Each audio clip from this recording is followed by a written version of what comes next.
Hi all, എല്ലാവർക്കും Niels അക്കാദമിയുടെ പുതിയൊരു വീഡിയോയിലേക്ക് സ്വാഗതം. നമ്മളിന്ന് ഡിസ്കസ് ചെയ്യുന്നത് മൊഡ്യൂൾ 4ലും മൊഡ്യൂൾ 5ലും കൊടുത്തിട്ടുള്ള ടോപ്പിക്കാണ് സോളിഡ്സ്.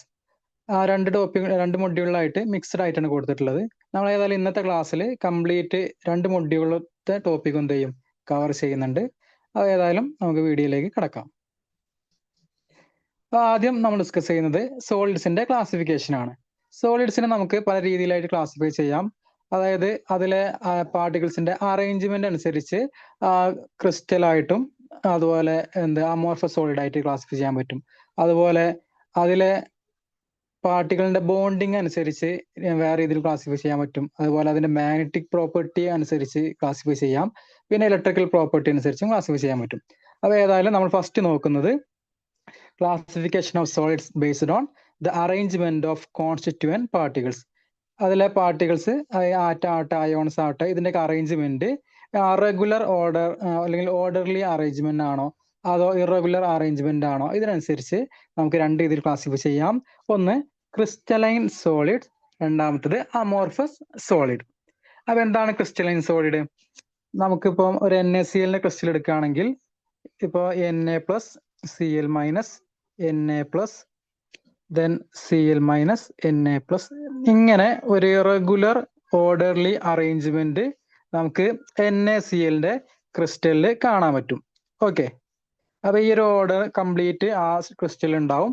അതാണ് ക്രിസ്റ്റലൈൻ സോളിഡിന്റെ പ്രത്യേകത എന്ന് പറഞ്ഞാൽ ഇവിടെ എന്താ, ഇതിലെ കോൺസ്റ്റിറ്റ്യൂവന്റ് പാർട്ടിക്കിൾസിന്റെ അറേഞ്ച്മെന്റ് എന്താണ്, റെഗുലർ അറേഞ്ച്മെന്റ് ഓഫ് പാർട്ടിക്കിൾസ് ആണ് ക്രിസ്റ്റലൈൻ സോളിഡ്സിൽ ഉണ്ടാവുക. അതുപോലെ ഇതിന്റെ ഓർഡർ എങ്ങനെയാണ്, ലോങ് റേഞ്ച് ഓർഡർ ആയിരിക്കും. ഓക്കെ, അതായത് എത്ര ലെങ്ത്തിൽ നമ്മൾ എടുത്ത് നോക്കുകയാണെങ്കിലും ഇതിൽ പ്രത്യേകിച്ച് വേരിയേഷൻ ഒന്നും ഉണ്ടാവില്ല. ഓക്കെ, സെയിം ആയിട്ട് തന്നെയാണ് അതിന്റെ അറേഞ്ച്മെന്റ് കാണപ്പെടുക. ദെൻ ഇനി ഇതിന്റെ മെൽറ്റിംഗ് പോയിന്റ് നോക്കുകയാണെങ്കിൽ ക്രിസ്റ്റലൈൻ സോളിഡ്സിന്റെ മെൽറ്റിംഗ് പോയിന്റ് നോക്കുകയാണെങ്കിൽ അതെന്താണ്, ഷാർപ്പ് മെൽറ്റിംഗ് പോയിന്റ് ആയിരിക്കും ഉണ്ടാവുക.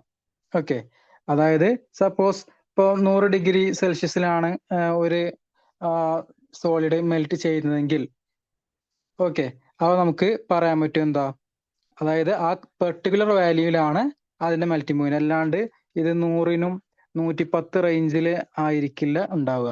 ഓക്കെ, അപ്പോൾ ഒരു ഷാർപ്പ് മെൽറ്റിംഗ് പോയിന്റ് ആണ് അവിടെ കാണാൻ പറ്റുക. പിന്നെ ഒരു പ്രോപ്പർട്ടിയാണ് അനൈസോട്രോപിക്.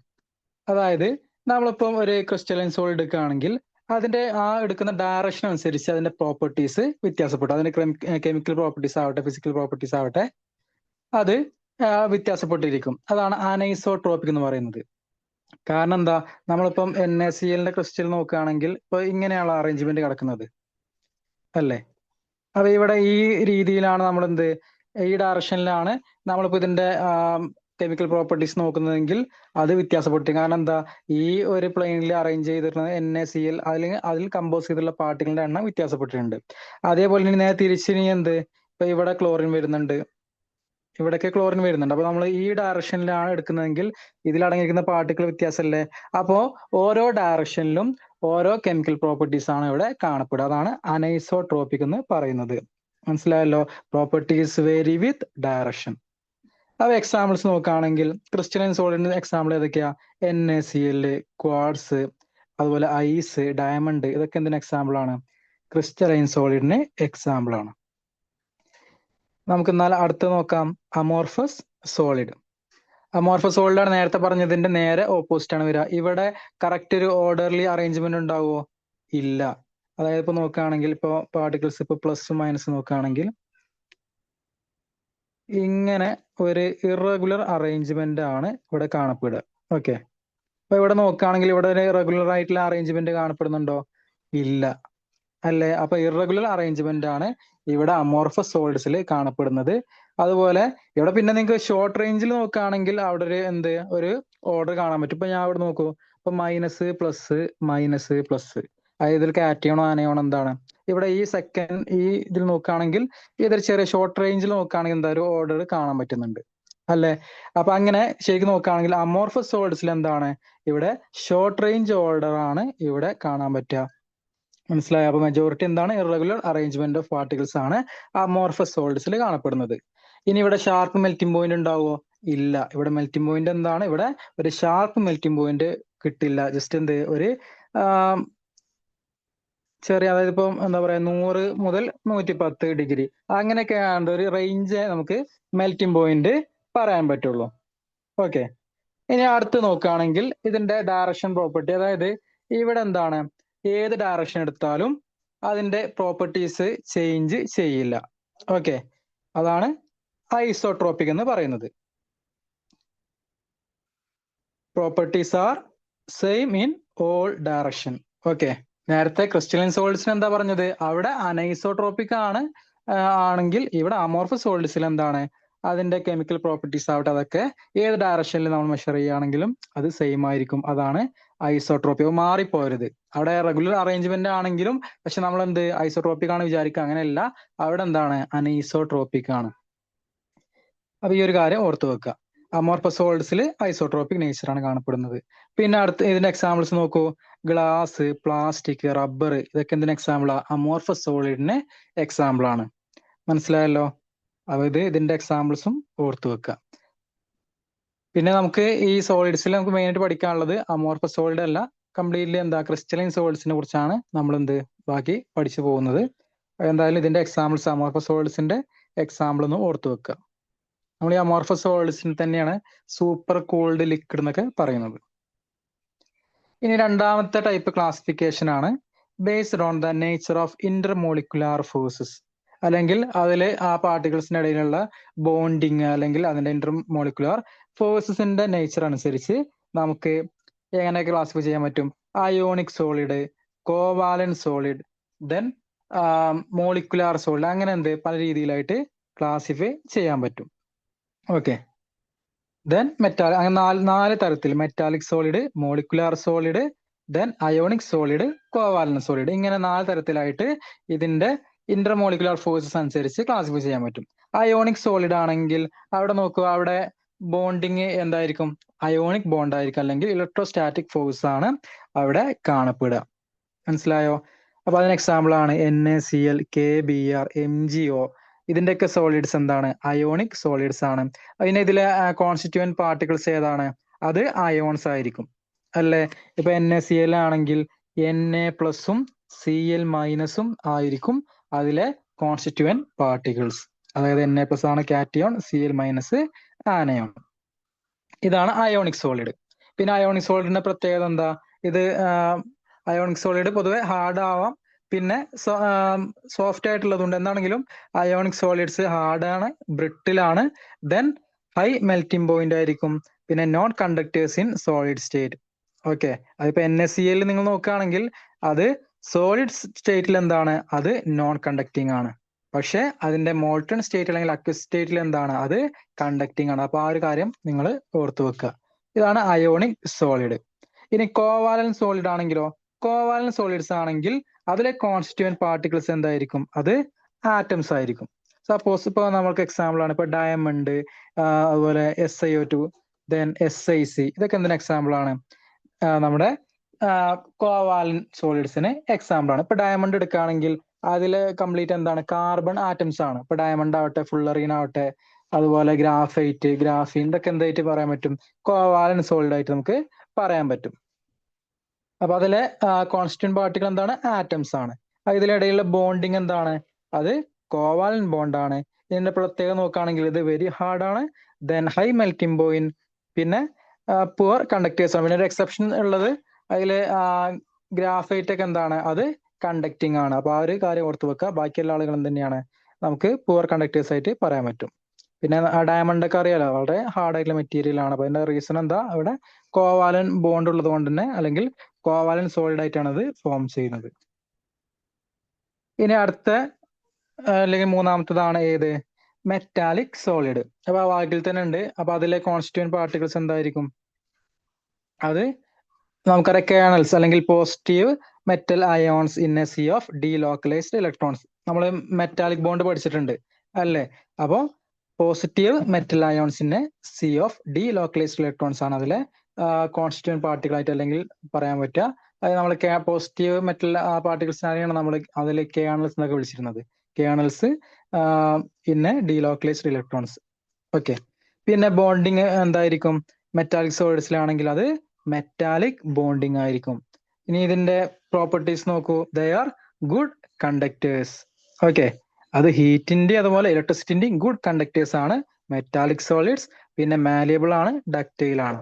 എക്സാമ്പിൾസ് നോക്കുകയാണെങ്കിൽ നമ്മുടെ എല്ലാ മെറ്റൽസിന്റെ സോളിഡുകൾ, അതായത് കോപ്പറിന്റെ മെറ്റൽ ആവട്ടെ, സോളിഡ് ആവട്ടെ, അതുപോലെ അയണ്, സിൽവർ, ഇതൊക്കെ എന്തിന് എക്സാമ്പിൾ ആണ്? മെറ്റാലിക് സോളിഡ്സിന് എക്സാമ്പിൾസ് ആണ്. അപ്പൊ എല്ലാ മെറ്റൽസും ഫോം ചെയ്യുന്ന സോളിഡ് എന്താ? Metallic solid.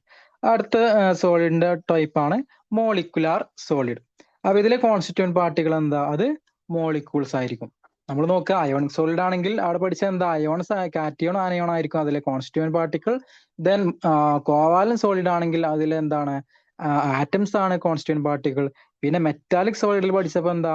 അവിടെ കേണൽസും അതുപോലെ ഡീലോക്കലൈസ്ഡ് ഇലക്ട്രോൺസ് ആണ് അതിലെ കോൺസ്റ്റിറ്റ്യൂന്റ് പാർട്ടിക്കിൾ എങ്കിൽ മോളിക്കുലാർ സോളിഡ്സിൽ അത് മോളിക്യൂൾസ് ആണ്. അപ്പൊ അതിലെ ബോണ്ടിങ് ഫോഴ്സ് എന്താണ്? അതിലൊന്നെങ്കിൽ വാൻഡർവാൾ ഫോഴ്സ് വരാം, അല്ലെങ്കിൽ ഡൈപോൾ ഫോഴ്സ് വരാം, ദെൻ ഹൈഡ്രജൻ ബോണ്ടിങ് വരാം. ഓക്കെ, അപ്പം പല ടൈപ്പ് വീക്ക് ബോണ്ടിങ് ആണ് മോളിക്കുലാർ സോളിഡ്സിൽ ഉണ്ടാവും. ഈ ബോണ്ടിങ് വീക്ക് ആയതുകൊണ്ട് തന്നെ അതിന്റെ പ്രോപ്പർട്ടി എന്താ? പൊതുവെ അത് സോഫ്റ്റ് ആണ്, മെൽറ്റിംഗ് പോയിന്റ് കുറവായിരിക്കും, ദെൻ അതെന്താ? നോൺ കണ്ടക്ടിങ് ആണ്. എക്സാമ്പിൾസ് നോക്കൂ, നമുക്കിപ്പോ ഐസ് എന്തിന് എക്സാമ്പിൾ? Molecular സോളിഡ്സിന് example. കാരണം എന്താ? അതിൽ H2O മോളിക്കൂൾ ആണ് കോൺസ്റ്റിറ്റ്യൂന്റ് പാർട്ടിക്കിൾ. അത് ഹൈഡ്രജൻ ബോണ്ടിങ്ങിലൂടെയാണ് അത് നിൽക്കുന്നത്, അല്ലേ? പിന്നെ I2, CO2, CO2 ഇപ്പൊ ഡ്രൈ ഐസ് ഒക്കെ എന്തിന് എക്സാമ്പിൾ? അതൊക്കെ മോളിക്കുലാർ സോളിഡിന് എക്സാമ്പിൾ ആണ്. നാഫ്തലീൻ. ഓക്കെ, അപ്പൊ ഇത് എന്തായാലും ഓർത്ത് വെക്കുക. പിന്നെ ഇപ്പൊ ഈ മോളിക്കുലാർ സോളിഡ്സ് തന്നെ നമുക്ക് എന്ത്?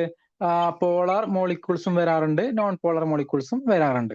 നമ്മളിപ്പോ പോളാർ എന്ന് പറയുമ്പോൾ എന്താ? അതിന്റെ ഡൈപോൾ മൊമെന്റ് ഇപ്പൊ HCl സോളിഡ് ഒക്കെ എടുക്കുകയാണെങ്കിൽ എന്താ? അത് പോളാർ ആണല്ലോ, അല്ലേ? അതേപോലെ നമ്മളിപ്പം ഇപ്പൊ CO2 എടുക്കുകയാണെങ്കിൽ അതെന്താണ്? CO2 ആണെങ്കിൽ അത് നോൺ പോളാർ ആണ്, അതിന്റെ ഡൈപോൾ മൊമെന്റ് 0 ആണല്ലോ. അപ്പോൾ ഇങ്ങനെ നമുക്ക് എന്തിപ്പോ പറഞ്ഞ രീതിയിലാണെങ്കിൽ അതിന്റെ കോൺസ്റ്റിറ്റ്യൂന്റ് പാർട്ടിക്കിളോ അല്ലെങ്കിൽ അതിലെ ഇടയിലുള്ള ബോണ്ടിങ് ഫോഴ്സിന് അനുസരിച്ച് അതിന്റെ പ്രോപ്പർട്ടി അനുസരിച്ച് നമ്മളിപ്പോ ഈ 4 ആയിട്ട് തരംതിരിച്ചു. ഇനി അടുത്ത ക്ലാസിഫിക്കേഷൻ നോക്കുന്നത് based on electrical conductivity. Electrical conductivity അനുസരിച്ച് നമുക്ക് അറിയുന്ന കാര്യമാണ് ഏതൊക്കെ രീതിയിൽ സോളിഡ്സിനെ ക്ലാസിഫൈ ചെയ്യാം? 3 ആയിട്ട്: conductors, semi conductors and insulators. അതിൽ കണ്ടക്ടേഴ്സ് എന്താ? അപ്പം മെറ്റൽസ് ഒക്കെ എന്താണ്? കണ്ടക്ടേഴ്സ് ആണ്. സെമി കണ്ടക്ടേഴ്സ് പറയുമ്പോൾ സിലിക്കൺ, ജെർമേനിയം പോലത്തെ ആളുകളാണ് സെമി കണ്ടക്ടേഴ്സ്. ഇൻസുലേറ്റേഴ്സിന് എക്സാമ്പിൾ ആണ് ഗ്ലാസ്, പ്ലാസ്റ്റിക്സ് ഒക്കെ. കണ്ടക്ടിവിറ്റി നമ്മൾ ഇതിന് ഡീറ്റെയിൽ പറഞ്ഞതാണ്. എന്തായാലും കണ്ടക്ടേഴ്സിന് എന്താ? കണ്ടക്ടിവിറ്റി നോക്കുകയാണെങ്കിൽ ഹൈ കണ്ടക്ടിവിറ്റി ആണ് കണ്ടക്ടേഴ്സിനുള്ളത്. സെമി കണ്ടക്ടേഴ്സ് ആണെങ്കിലോ മോഡറേറ്റ് ആയിരിക്കും, അല്ലെങ്കിൽ ടെമ്പറേച്ചർ കൂടുന്നതനുസരിച്ച് കണ്ടക്ടിവിറ്റി ഇൻക്രീസ് ചെയ്യും. ഇൻസുലേറ്റേഴ്സ് ആണെങ്കിൽ വളരെ ലോ കണ്ടക്ടിവിറ്റി ഉള്ള ആളുകളാണ് ഇൻസുലേറ്റേഴ്സ്. ഇനി 4ാമത്തെ ക്ലാസിഫിക്കേഷൻ എന്താ? Based on magnetic properties. Magnetic property അനുസരിച്ച് സോളിഡ്സിനെ നമുക്ക് പല രീതിയിൽ ക്ലാസിഫൈ ചെയ്യാം. ഏതൊക്കെയാ? ഡയാമാഗ്നറ്റിക്, പാരാമാഗ്നറ്റിക്, ഫെറോമാഗ്നറ്റിക്, പിന്നെ antiferromagnetic, then ferry magnetic. Okay, അപ്പൊ ഇങ്ങനെ 5 രീതിയിൽ മാഗ്നറ്റിക് പ്രോപ്പർട്ടി അനുസരിച്ച് സോളിഡ്സിനെ ക്ലാസിഫൈ ചെയ്യാൻ പറ്റും. അപ്പൊ ഡയാമാഗ്നറ്റിക് ആണെങ്കിൽ ഇതിനെ കുറിച്ച് കൂടുതൽ പറയുന്നില്ല, നമ്മൾ ഇതിനു മുമ്പ് ഡിസ്കസ് ചെയ്തതാണ്. സോ ഡയാമാഗ്നറ്റിക് എന്ന് പറഞ്ഞാൽ അതിലെന്താണ്? മാഗ്നറ്റിക് ഫീൽഡിന്റെ ബിഹേവിയർ അത് വീക്ക്ലി റിപ്പൽഡ് ആണല്ലോ, അല്ലേ? എക്സാമ്പിൾസ് ഇപ്പൊ സിങ്ക്, കോപ്പർ, ബിസ്മത്ത് ഒക്കെ എന്തിന് എക്സാമ്പിൾ ആണ്? ഡയാമാഗ്നറ്റിക്കിന് എക്സാമ്പിൾ ആണ്. ദെൻ പാരാമാഗ്നറ്റിക് ആണെങ്കിൽ എന്താ? Weakly attracted to external magnetic field. അതിന് എക്സാമ്പിൾ ആണ് അലുമിനിയം, ടൈറ്റാനിയം, ഓക്സിജൻ ഒക്കെ. ഓക്കെ, പിന്നെ ഫെറോമാഗ്നറ്റിക് എന്ന് പറയുമ്പോൾ എന്താ? Strongly attracted to the external magnetic field. അതിന് എക്സാമ്പിൾ ആണ് അയണ്, കോബാൾട്ട്, നിക്കൽ. പിന്നെ ആന്റി ഫെറോമാഗ്നറ്റിക് ആണ്, അത് കാണപ്പെടുന്ന ഏതിലാണ്? MnOയിലാണ് ആന്റി ഫെറോമാഗ്നറ്റിക് കാണപ്പെടുന്നത്. അവിടെ എന്താ സംഭവിക്കുന്നത്? മാഗ്നറ്റിക് ബിഹേവിയർ ഇവിടെ ഓപ്പോസിറ്റ് സ്പിൻസ് ക്യാൻസൽ ഔട്ട് ചെയ്യുന്നത്, അതാണ് ആന്റി ഫെറോമാഗ്നറ്റിക്. ഫെറി മാഗ്നറ്റിക് ആണെങ്കിലോ ഇവിടെ അണീക്കൽ ഓപ്പോസിറ്റ് സ്പിന്നാണ് കാണപ്പെടുക, അതുപോലെ ചെറിയൊരു മാഗ്നറ്റിസം കാണിക്കുന്നുണ്ട്. ഫെറി മാഗ്നറ്റിക്, അതിന് എക്സാമ്പിൾ ആണ് മാഗ്നറ്റൈറ്റ്, Fe3O4. ജസ്റ്റ് ഇത്രയും ആളുകളൊന്ന് അറിഞ്ഞു വെച്ചാൽ മതി, ഇതൊക്കെ ബേസിക്സ് ആണ്. ഓക്കെ, അപ്പൊ നമ്മളിപ്പോ 4 ക്ലാസിഫിക്കേഷൻ ആണ് പറഞ്ഞത്. ഒന്ന് ക്രിസ്റ്റലൈൻ അമോർഫസ്. പിന്നെ 2ാമത്തെ ടൈപ്പിൽ എന്ത് പറഞ്ഞത്? അതിന്റെ ബോണ്ടിങ് അല്ലെങ്കിൽ അതിലെ കോൺസ്റ്റിറ്റ്യൂന്റ് പാർട്ടിക്കിൾ അനുസരിച്ച് 4 തരംതിരിച്ചു. ഏതൊക്കെയാ? Ionic solid, covalent solid, then metallic solid, 4ാമത്തെ ആള് മോളിക്കുലാർ സോളിഡ്. ഇങ്ങനെ പിന്നെ വേറെ രീതിയിലായിരുന്നു ഇലക്ട്രിക്കൽ കണ്ടക്ടിവിറ്റി അനുസരിച്ച് കണ്ടക്ടേഴ്സ്, ഇൻസുലേറ്റേഴ്സ്, അതുപോലെ സെമി കണ്ടക്ടേഴ്സ് ആയിട്ട് ക്ലാസിഫൈ ചെയ്തു. നാലാമത്തതായിരുന്നു ബേസ്ഡ് ഓൺ മാഗ്നറ്റിക് പ്രോപ്പർട്ടീസ്. അങ്ങനെ 5 രീതിയിൽ ക്ലാസിഫൈ ചെയ്തു: dia, para, ferro, anti ferro, then ferry, magnetic. ഇനി നമ്മൾ ക്രിസ്റ്റലൈനിന്റെ ഓരോ കാര്യങ്ങളിലേക്കാണ് ഇനി പോകുന്നത്. അപ്പൊ ആദ്യം ക്രിസ്റ്റൽ സ്ട്രക്ചർ. അപ്പൊ അതിൽ ഒരു ക്രിസ്റ്റൽ സ്ട്രക്ചർ നോക്കുകയാണെങ്കിൽ എന്തൊക്കെ ഓരോ കാര്യങ്ങൾ അറിയണമല്ലോ. എന്താണ് ലാറ്റിസ്, അല്ലെങ്കിൽ അതിലെ ആംഗിൾ ഏതൊക്കെയാണ്. ഓക്കെ, അപ്പൊ ജസ്റ്റ് ഇതിന്റെ ബേസിക്സ് ഒന്ന് നോക്കുകയാണെങ്കിൽ, ക്രിസ്റ്റൽ എന്ന് പറഞ്ഞാൽ നമുക്കറിയാം എന്താ, A solid with a definite geometric shape and A repeating pattern of constituent particle. നമ്മൾ നേരത്തെ പറഞ്ഞ കാര്യം തന്നെയാണ് അല്ലേ. അതിനെന്തുണ്ടാവും, ഒരു ഡെഫിനിറ്റ് ജിയോമെട്രിക് ഷേപ്പ് ഉണ്ടാവും, അതുപോലെ അതിലെ കോൺസ്റ്റിറ്റ്യൂവന്റ് പാർട്ടിക്കിൾ എങ്ങനെയാണ്, റിപ്പീറ്റിംഗ് പാറ്റേൺ കാണിക്കുന്നതാണ്. അതാണ് ക്രിസ്റ്റൽസ്. പിന്നെ ലാറ്റിസ്. എന്താണ് lattice? Lattice is A 3D framework of points showing the arrangement of particles. അതായത് നമ്മൾ പാർട്ടിക്കിൾസ്, അപ്പോൾ ഒരു എക്സാമ്പിൾ ഇപ്പൊ ഇങ്ങനെ നോക്കൂ. ഇപ്പൊ ഇവിടെ ഞാൻ ഒരു ലാറ്റിസ് ജസ്റ്റ് വരക്കുകയാണ്. അതിങ്ങനെ ഇപ്പൊ ഈ ലാറ്റിസ് വരച്ചു. ഇപ്പൊ ഈ ലാറ്റിസിൽ എന്റെ പാർട്ടികൾ കാണപ്പെടുന്ന ഏരിയകൾ ഉണ്ടല്ലോ, ഇവിടെയാണ് എന്റെ പാർട്ടികൾ കാണപ്പെടുക, ഈ ലാറ്റിസിലെ പോയിന്റുകളിൽ. ഓക്കെ, ഇപ്പൊ നേരത്തെ NaCl പറഞ്ഞാണെങ്കിൽ Na+ഉം Cl- കാണപ്പെടുക എവിടെയാണ്, ഈ ലാറ്റിസ് പോയിന്റിലാണ്. അപ്പൊ 3D അറേഞ്ച്മെന്റ് ആണ് ലാറ്റിസ് എന്നുള്ളത്. അവിടെയാണ് പാർട്ടിക്കിൾസ് അറേഞ്ച് ചെയ്തിട്ടുണ്ടാവുക. ഓക്കെ, അതായത് ഇപ്പൊ ആറ്റം ആവാം, അയോണോ, മോളിക്കൂളോ, അതൊക്കെ കാണപ്പെടുന്നത് എവിടെയാണ്, ലാറ്റിസിലാണ് ഇത് കാണപ്പെടുന്നത്. ഇനി യൂണിറ്റ് സെൽ എന്താ? യൂണിറ്റ് സെൽ എന്ന് പറഞ്ഞാൽ the smallest repeating structural unit of the crystal lattice. ഈ ക്രിസ്റ്റൽ ലാറ്റിസിന്റെ ഏറ്റവും സ്മോളസ്റ്റ് റിപ്പീറ്റിംഗ് സ്ട്രക്ചറൽ യൂണിറ്റ് ആണ് ഇത്, യൂണിറ്റ് സെല്ല്. ഇപ്പൊ നമ്മളിപ്പോ ഒരു ക്യൂബിക് കൺസിഡർ ചെയ്യുകയാണെങ്കിൽ, ഒരു ക്യൂബിക് ലാറ്റിസ് കൺസിഡർ ചെയ്യുകയാണെങ്കിൽ എന്താണ് അതിന്റെ യൂണിറ്റ് സെല്ല്? ഇപ്പൊ ക്യൂബിക് ആണെങ്കിൽ നമ്മളിപ്പോ ആ ക്രിസ്റ്റൽ കംപ്ലീറ്റ് എടുക്കുകയാണെങ്കിൽ എന്ത് തന്നെയായിരിക്കും, ഈ യൂണിറ്റ് സെല്ലിന്റെ റിപ്പീറ്റേഷൻ ആണ് കാണാൻ പറ്റുക. ഓക്കെ, അത് എത്ര ലെങ്തി നമ്മൾ നോക്കുകയാണെങ്കിലും അതിലൊക്കെ എന്താണ്, ആ ഒരു റെഗുലർ അറേഞ്ച്മെന്റ് കാണാൻ പറ്റും. അപ്പൊ യൂണിറ്റ് സെൽ എന്ന് പറഞ്ഞാൽ എന്താ, ആ ഒരു സ്മോളസ്റ്റ് റിപ്പീറ്റിംഗ് സ്ട്രക്ചറൽ യൂണിറ്റ് ആണ് യൂണിറ്റ് സെൽ എന്ന് പറയുന്നത്. ഓക്കെ, ഇനി ലാറ്റിസ് പാരാമീറ്റേഴ്സ് നോക്കുകയാണെങ്കിൽ നമുക്ക് എന്ത്, ഇപ്പൊ ഒരു യൂണിറ്റ് സെല്ല് കൺസിഡർ ചെയ്യുകയാണെങ്കിൽ, സപ്പോസ് ഒരു ക്യൂബിക് കൺസിഡർ ചെയ്യുകയാണെങ്കിൽ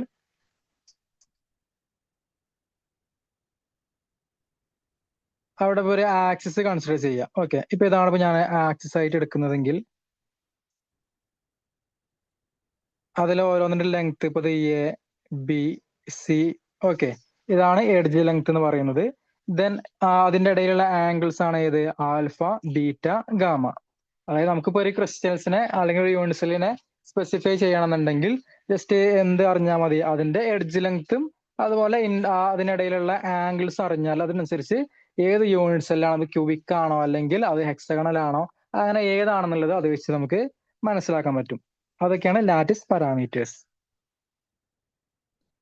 അങ്ങനെ നമുക്കിപ്പോ ഈ എഡ്ജ് ലെങ്ത്തും അതുപോലെ ഇതിന്റെ ഇടയിലുള്ള ആംഗിളും അനുസരിച്ച് നമുക്ക് 7 രീതിയിൽ എന്ത് ചെയ്യാൻ പറ്റും, യൂണിറ്റ് സെല്ലുകൾ കാണപ്പെടുന്നുണ്ട്. ഓക്കെ, അതാണ് നമ്മൾ നോക്കുന്നത്. ഏതൊക്കെയാണ് 7 എണ്ണം? ഒന്ന് cubic, then tetragonal, orthorhombic crystal, monoclinic, triclinic, hexagonal, then rhombohedral അല്ലെങ്കിൽ ട്രയഗണൽ. ഇങ്ങനെ 7 തരത്തിലായിട്ടാണ് ക്രിസ്റ്റൽസിനെ നോർമലി നമുക്ക് കാണാൻ പറ്റുക, അല്ലെങ്കിൽ യൂണിറ്റ് സെല്ല് 7 ടൈപ്പായാണ് ഉള്ളത്. അപ്പൊ ആദ്യം ക്യൂബിക് യൂണിറ്റ് സെൽ നോക്കാം, അല്ലെങ്കിൽ ക്യൂബിക് ക്രിസ്റ്റൽ സിസ്റ്റം നോക്കുകയാണെങ്കിൽ നമുക്കറിയാം ക്യൂബിക്കിനെ സംബന്ധിച്ച് എന്താണ്, എഡ്ജ് ലെങ്ത്തുകളെല്ലാം എന്തായിരിക്കും, എല്ലാം സെയിം ആണ് വരിക. അതായത് A=B=C. ഇനി ക്യൂബിക്കിന്റെ ആംഗിൾ എന്താ വരിക, എല്ലാ ആംഗിളും 90 ഡിഗ്രി ആയിരിക്കും. അതായത് α=β=γ=90 ഡിഗ്രി. എക്സാമ്പിൾസ് നോക്കുകയാണെങ്കിൽ ക്യൂബിക് ക്രിസ്റ്റൽ അല്ലെങ്കിൽ ക്യൂബിക് യൂണിറ്റ്സിൽ കാണിക്കുന്നത് ഏതൊക്കെയാ, അത് NaCl, കോപ്പർ, സിങ്ക് സൾഫൈഡ് അല്ലെങ്കിൽ സിങ്ക് ബ്ലെൻഡ്. ഇതിലൊക്കെ കാണപ്പെടുന്നത് എന്താണ്, അത് ക്യൂബിക് യൂണിറ്റ് സെല്ലാണ് ഇതിൽ കാണപ്പെടുന്നത്. ഇനി ടെട്രഗണൽ. ടെട്രഗണൽ എന്ന് പറയുമ്പോൾ എന്താ, അതില് രണ്ടാളുകൾ സെയിം ആയിരിക്കും, എയും ബിയും ലെങ്ത് സെയിം ആയിരിക്കും, പക്ഷെ മൂന്നാമത്തത് ഡിഫറെന്റ് ആയിരിക്കും. അപ്പൊ A=B, ≠ C. ഇനി ആംഗിൾ ഒക്കെ എന്താണ്, ഇതില് ടെട്രഗണലിനെ സംബന്ധിച്ച് പറയുമ്പോൾ ആൽഫ, ബീറ്റ, ഗാമക്ക് തന്നെയാണ് 90 ഡിഗ്രി തന്നെയാണ്. പക്ഷെ ഇതിലിപ്പോ നോക്കുകയാണെങ്കിൽ ഇവിടെ എന്താണ്, ഇതിന്റെ ഇടയിലുള്ള ആംഗിൾ ഒക്കെ സെയിം ആണ് വരിക. അതുപോലെ എയും പിന്നെ ബിയും എന്തായിരിക്കും, ഈക്വൽ ആയിരിക്കും. പിന്നെ സി മാത്രമേ വ്യത്യാസപ്പെട്ടിട്ടുണ്ടാവുള്ളൂ. ഓക്കെ, അതിന് എക്സാമ്പിൾ ആണ് TiO2, SnO2 ഒക്കെ. ഇനി ഓർത്തോറോംബിക് ആണെങ്കിലോ, ഓർത്തോറോംബിക് എന്ന് പറയുമ്പോൾ നമ്മുടെ തീപ്പെട്ടിക്കൂടിന്റെ ഷേപ്പ് ഇല്ലേ, അതായത് തീപ്പെട്ടിക്കൂട് നോക്കുകയാണെങ്കിൽ അതിലെന്താണ്, അതിൽ 3 ലെങ്ത് എന്ന സെയിം ആണോ? അല്ല, അതില് A not equal to B not equal to C ആണ്. പക്ഷെ നിങ്ങൾക്ക് ആ തീപ്പെട്ടിക്കൂട് കൺസിഡർ ചെയ്യുകയാണെങ്കിൽ അതില് ആംഗിൾ ഒക്കെ എന്ത് തന്നെയാണ് വരിക? ആൽഫ ബീറ്റ ഗാമക്ക് എന്ത് തന്നെയാണ്? അത് മൂന്നും 90 ഡിഗ്രി ആണ് വരിക. അപ്പൊ ഇത് എക്സാം ചോദിച്ചിട്ടുള്ളതാണ്. ഒരു തീപ്പെട്ടിക്കൂടിന്റെ സ്ട്രക്ചർ എന്താണെന്ന് ചോദിച്ചാൽ ഓർത്തോ റോംബിക് ആണ്. Alpha A not equal to B not equal to C, then alpha equal to beta equal to gamma equal to 90 degree ആണ് വരിക. Examples KNO3, BaSO4. അപ്പൊ ഇതെന്തായാലും എക്സാമിന് നിങ്ങൾക്ക് ഇത് അറിഞ്ഞു വെക്കൽ നിർബന്ധമാണ്. മേ ബി നിങ്ങൾക്ക് എന്ത് ചെയ്യും, ഇതിന്റെ ആംഗിൾസും അല്ലെങ്കിൽ ആക്സിസിന്റെ ആ റിലേഷൻ തന്നിട്ട് അത് ഏത് ക്രിസ്റ്റൽ സിസ്റ്റം ആണ് ചോദിക്കും, അല്ലെങ്കിൽ ഏത് യൂണിറ്റ് സെല്ലാണ് ചോദിക്കാം. അല്ലെങ്കിൽ നേരെ തിരിച്ച് ഓർത്തോറോംബിക്കിന്റെ ആംഗിൾ ഏതാണ് വരിക, അല്ലെങ്കിൽ ആക്സിസ് ഏതാണ്, അങ്ങനെയൊക്കെ മേ ബി നിങ്ങൾക്ക് ചോദ്യങ്ങൾ വരാം. അല്ലെങ്കിൽ വേറൊരു ഇതാണ് എന്ത്, എക്സാമ്പിൾസ് തരും, എന്നിട്ട് അത് കാണിക്കുന്ന, അല്ലെങ്കിൽ ഇപ്പൊ NaCl കാണിക്കുന്നത് ഏത് ക്രിസ്റ്റൽ ഫോം ആണ് ചോദിച്ചാൽ, അപ്പൊ അങ്ങനെയൊക്കെ ഇതില് പഠിക്കല് അറിഞ്ഞിരിക്കൽ നിർബന്ധമാണ്. ഇനി നാലാമത്തതാണ് മോണോക്ലിനിക്. മോണോക്ലിനിക് അറിയുമ്പോൾ ഓർത്തോറോംബിക് പോലെ തന്നെ നിങ്ങൾക്ക് എന്താ വെച്ച് കമ്പയർ ചെയ്യുകയാണെങ്കിൽ എന്താണ്, ഇതിന്റെ 3 ലെങ്ത് ഡിഫറെന്റ് ആണ് വരിക. അതായത് A not equal to B not equal to C ആണ് വരിക. പക്ഷെ ഇവിടെ വ്യത്യാസം ഉള്ളത് എന്താ, നമ്മൾ നേരത്തെ ഓർത്തോറോംബിക് ആണെങ്കിൽ 3 ആംഗിൾ 90 ഡിഗ്രിയാണ് പറഞ്ഞിരുന്നത്. പക്ഷെ ഇവിടെ എന്താണ്, ഇവിടെ 2 ആംഗിൾ ആയിരിക്കും 90 വരിക. അതായത് alpha equal to gamma equal to 90 degree, പക്ഷെ ബീറ്റ നോട്ട് ഈക്വൽ ടു 90. അതിന് എക്സാമ്പിൾ ആണ് ഇത്, ജിപ്സ് ഒക്കെ കാണിക്കുന്ന ഏതാണ്, മോണോ ക്ലിനിക് ആണ്. ഓക്കെ, അപ്പൊ ജസ്റ്റ് നിങ്ങൾക്ക് ഇതിന്റെ ഷേപ്പ്, മോണോക്ലിനിക്കിന്റെ ഷേപ്പ് ഒക്കെ അറിയണമെന്നുണ്ടെങ്കിൽ ഇപ്പൊ നമ്മളിപ്പോ ഒരു കട്ടിയുള്ള ഒരു പുസ്തകം എടുത്തുകൊണ്ട് നോക്കുകയാണ്. ഇപ്പൊ ഒരു പുസ്തകം നോക്കുകയാണെങ്കിൽ എന്താ, ഒരു ഡിക്ഷണറിയോ ഒക്കെ എടുക്കുകയാണെങ്കിൽ അതില് എയും ബിയും സിയും ഡിഫറെന്റ് തന്നെയാണല്ലോ, ഡിഫറെന്റ് ആണ്. പക്ഷെ അതിന്റെ ആംഗിൾ എത്രയാണ് നോക്കുകയാണെങ്കിൽ എല്ലാം ആൽഫയും ബീറ്റയും ഗാമയും 90 ഡിഗ്രിയാണ് വരിക. ഓക്കെ, പക്ഷെ അതിന് നമ്മൾ ഒന്ന് ചെറുതായി ഡിസ്റ്റോർട്ട് ചെയ്യുകയാണെങ്കിൽ നമുക്ക് എന്ത്, ഒരു ആംഗിള് വേരി ചെയ്യണമായിട്ട് കാണാൻ പറ്റും. ഓക്കെ, അതാണ് മോണോക്ലിനിക്കിന്റെ ഷേപ്പ് വരിക. ഇനി അടുത്തതാണ് ട്രൈക്ലിനിക്. ട്രൈക്ലിനിക് ആണെങ്കിൽ എന്താണ്, ഇതിലും മൂന്നും എന്താ തന്നെയാണ്, 3 എഡ്ജ് ലെങ്ത്തുകൾ ഡിഫറെന്റ് ആണ് വരിക. അതായത് A not equal to B not equal to C, അതുപോലെ alpha beta gamma not equal to 90 degree ആണ്. അതായത് ഇതിലെ എല്ലാ ആംഗിളും തന്നെയാണ് അത് 90 ഡിഗ്രി അല്ല, ഒന്നും 90 ഡിഗ്രി അല്ല. ഓക്കെ, അപ്പൊ അത് ഓർത്ത് വെക്കുക. മോണോക്ലിനിക്കും ട്രൈക്ലിനിക്കും തമ്മിൽ വ്യത്യാസം എന്ന് വെച്ചാൽ മോണോക്ലിനിക്കില് 2 ആംഗിൾ 90യും ഒരു ആംഗിള് 90 നോട്ട് ഈക്വൽ ടു 90 ആയിരുന്നെങ്കിൽ ട്രൈക്ലിനിക്കിൽ എന്താണ്, 3 ആംഗിളും അതുപോലെ 3 എഡ്ജ് ലെങ്ത് എന്താണ്, അത് ഡിഫറെന്റ് ആണ് വരിക. അത് 90 ഡിഗ്രി, ആംഗിൾസ് എന്താണ്, 3ഉം 90 ഡിഗ്രി ആയിരിക്കില്ല. അപ്പൊ എക്സാമ്പിൾസ് ഇവിടെ കൊടുത്തിട്ടുണ്ട്. Copper sulphate, then potassium chromate ഒക്കെ എന്ത് ഇവിടെ കൊടുത്തിട്ടുണ്ട്, പൊട്ടാഷ്യം ഡൈക്രോമേറ്റ്. ഓക്കെ, ഇനി അടുത്തത് ഹെക്സഗണൽ ഹെക്സഗണൽ ഷേപ്പ് ആണ് നോക്കുന്നത്. ഹെക്സഗണൽ യൂണിറ്റ് സെൽ ആണെങ്കിലോ അതില് എയും ബിയും ഈക്വൽ ആയിരിക്കും, സി നോട്ട് ഈക്വൽ ആണ്. ഓക്കെ, പിന്നെ ആംഗിൾസ് നോക്കുകയാണെങ്കിലോ 2 ആംഗിൾ 90 ആണ് വരിക. A alpha equal to beta equal 90 degree, then gamma എത്രയാണ്, 120. അപ്പൊ ഇതിൽ 120 വരുന്ന ഒരേ ഒരാളേ ഉള്ളൂ. ഈ ഏണം പറയുന്നതിൽ 120 ഡിഗ്രി വരുന്നത് ആർക്ക് മാത്രമേ ഉള്ളൂ, ഹെക്സഗണൽ യൂണിറ്റ് സെല്ലിന് മാത്രമേ 120 ഡിഗ്രി ഒരു ആംഗിൾ വരുന്നുള്ളൂ. എക്സാമ്പിൾ ഏതൊക്കെയാ, ഗ്രാഫൈറ്റ്, സിങ്ക്, മാഗ്നീഷ്യം ഒക്കെ എന്തിന് എക്സാമ്പിൾ ആണ്, ഹെക്സഗണൽ യൂണിറ്റ് സെല്ല് കാണാം, അല്ലെങ്കിൽ ക്രിസ്റ്റൽ സ്ട്രക്ചർ കാണിക്കുന്ന എക്സാമ്പിൾ ആണ് സിങ്ക്, മാഗ്നീഷ്യം, ഗ്രാഫൈറ്റ് ഒക്കെ. ഇനി റോംബോഹീഡ്രൽ, അതാണ് ലാസ്റ്റത്തെ, അല്ലെങ്കിൽ ട്രയാഗണൽ എന്ന് പറയാറുണ്ട്. അപ്പൊ റോംബോഹീഡ്രലിന്റെ ഇത് പറയുകയാണെങ്കിൽ എയും ബിയും സി ഒക്കെ എന്തിനാണ്, നമ്മൾ ക്യൂബിക്കിനെ പോലെ തന്നെ 3 ലെങ്ത് എന്താ സെയിം തന്നെയാണ്, എയും ബിയും സിയും ഈക്വൽ ആണ്. പക്ഷെ നമ്മൾ ക്യൂബിക്കിനെ പറ്റി നമ്മൾ എന്താ പറഞ്ഞത്, ക്യൂബിക്കിനെ സംബന്ധിച്ച് അതില് ആംഗിൾ എത്ര തന്നെയാണ് വരിക, 90 ഡിഗ്രി ആണ് വരുന്നതെങ്കിൽ റോംബോഹീഡ്രലിൽ എന്താണ് വരിക, അതില് ആംഗിൾസ് 3ഉം 90 ഡിഗ്രി ആയിരിക്കില്ല. അതായത് alpha equal to beta equal to gamma not equal to 90. അതാണ് റോംബോഹീഡ്രലും അല്ലെങ്കിൽ ട്രയാഗണലും ക്യൂബിക്കും തമ്മിലുള്ള വ്യത്യാസം. ഓക്കെ, എക്സാമ്പിൾ ഏതാ, കാൽഷ്യേറ്റ്, അതായത് കാൽഷ്യം കാർബണേറ്റ്, ദെൻ ക്വാർട്സ്, ഇതൊക്കെ എന്തിന് എക്സാമ്പിൾ ആണ്, റോംബോഹീഡ്രലിന് എക്സാമ്പിൾ ആണ്. അതുപോലെ SB, ആന്റിമണിക്ക് എന്തിന് എക്സാമ്പിൾ ആണ്? റോംബോഹീഡ്രലിന് എക്സാമ്പിൾ ആണ്. അത് എക്സാമിന് ചോദിച്ചിരുന്നു. അപ്പൊ 7 പറഞ്ഞു. ഏതൊക്കെയാ? Cubic, tetragonal, orthorhombic, monoclinic, triclinic, hexagonal, rhombohedral crystal systems. ഇനി നമ്മള് ഇതിന്റെ ബ്രവൈസ് ലാറ്റിസ് ആണ് പറയുന്നത്. അതായത് ഇതിൽ തന്നെ പാർട്ടിക്കിൾസ്, ഇപ്പൊ നമ്മളിപ്പോ യൂണിറ്റ് സെല്ലാണ് പറഞ്ഞത്. ഈ യൂണിറ്റ് സെല്ലില് പാർട്ടിക്കിൾസിന് വേണമെങ്കിൽ എന്ത് ചെയ്യാം? ആ ലാറ്റിസ് പോയിന്റിൽ അറേഞ്ച് ചെയ്യാം. അതേപോലെ ആ യൂണിറ്റ് സെല്ലിന്റെ സെൻട്രലായിട്ടോ അല്ലെങ്കിൽ ബോഡി സെൻട്രലായിട്ടോ അറേഞ്ച് ചെയ്യാൻ പറ്റും. അതിലെ ഫേസിൽ കാണാൻ പറ്റും, അല്ലെ, അല്ലെങ്കിൽ എഡ്ജിലായിട്ട് കാണാൻ പറ്റും. അപ്പൊ അതിനനുസരിച്ച് നമുക്ക് എന്ത് പല രീതിയിൽ ഈ പാർട്ടിക്കിൾസ് അറേഞ്ച്മെന്റ് ഉള്ളത് കൊണ്ട് തന്നെ പല രീതിയിലാണ് കാണാൻ പറ്റുക. അങ്ങനെ മൊത്തം 14 ലാറ്റിസ് ആണുള്ളത്. അതാണ് 14 ബ്രവൈസ് ലാറ്റിസ് എന്ന് പറയുന്നത്. ഓക്കെ, 14 ഉണ്ട്. അപ്പൊ ക്യൂബിക് യൂണിറ്റ്സിനെ സംബന്ധിച്ച് ഏതൊക്കെയാ? ക്യൂബിക്കില് പ്രിമിറ്റീവ് അല്ലെങ്കിൽ സിമ്പിൾ ക്യൂബിക് കാണാൻ പറ്റും. അതായത് അതിലെ പാർട്ടിക്കിൾസ് ഒക്കെ എവിടെയാണ് കാണപ്പെടുന്നുണ്ട്? നോക്കൂ. ഇപ്പോ ക്യൂബിക് നോക്കുകയാണെങ്കിൽ ക്യൂബിക്കില് അതിലെ കോൺസ്റ്റന്റ് പാർട്ടിക്കിൾസ് ഒക്കെ എവിടെയാണ്? അതിലെ കോർണേഴ്സിൽ മാത്രമാണ് കാണപ്പെടുക. അല്ലെങ്കിൽ ഇതിന്റെ 8 കോർണേഴ്സിലാണ് ക്യൂബിക്കില് കാണപ്പെടുന്നത്. ക്യൂബിക്കിന്റെ സിമ്പിൾ ക്യൂബിക് സ്ട്രക്ചറിൽ. ഇനി രണ്ടാമത്തെ ടൈപ്പാണ് ഏത്? Body centred. ആ വാക്കിൽ തന്നെ ഉണ്ട്. അതില് ഈ പാർട്ടിക്കിൾസ് എവിടെ ഉണ്ടാവും? 8 കോർണേഴ്സിലും പാർട്ടിക്കിൾസ് ഉണ്ട്. അതുപോലെ ഈ ക്യൂബിന്റെ ബോഡി സെന്ററിലും ഒരു പാർട്ടിക്കിൾ ഉണ്ട്. അതാണ് ബോഡി സെന്റേഡ് ക്യൂബിക് അല്ലെങ്കിൽ BCC എന്ന് പറയുന്നത്. ഇനി ക്യൂബിക്കിന്റെ മൂന്നാമത്തെ അറേഞ്ച്മെന്റ് ഏതാണ്? Face centred. അതായത് 8 കോർണേഴ്സിലും പാർട്ടിക്കിൾസ് അറേഞ്ച് ചെയ്തിട്ടുണ്ട്. അതുപോലെ ഈ ക്യൂബിന് 6 ഫേസ് ഉണ്ടല്ലോ, 6 ഫേസിലും നമുക്ക് പാർട്ടിക്കിൾസിനെ കാണാൻ പറ്റും. അപ്പൊ ഇതാണ് ഫേസ് സെന്റേഡ് അല്ലെങ്കിൽ FCC അറേഞ്ച്മെന്റ്. അപ്പൊ ഇത് നോക്കുക. ഇവിടൊക്കെ തന്നെയാണ് ക്യൂബ് ആയതുകൊണ്ട് തന്നെ A = B = C തന്നെയാണല്ലോ. അതുപോലെ ഈ ആംഗിൾ ഒക്കെ ആൽഫയും ബീറ്റയും ഗാമയൊക്കെ തന്നെയാണ്, എല്ലാം 90 ഡിഗ്രി തന്നെയാണ്. ഓക്കെ അല്ലേ? അപ്പൊ ക്യൂബിക്കിൽ വരുന്നതാണ് പ്രിമിറ്റീവ് അല്ലെങ്കിൽ simple cubic, body centred cubic, then face centred cubic. ഇനി അടുത്ത് നോക്കൂ.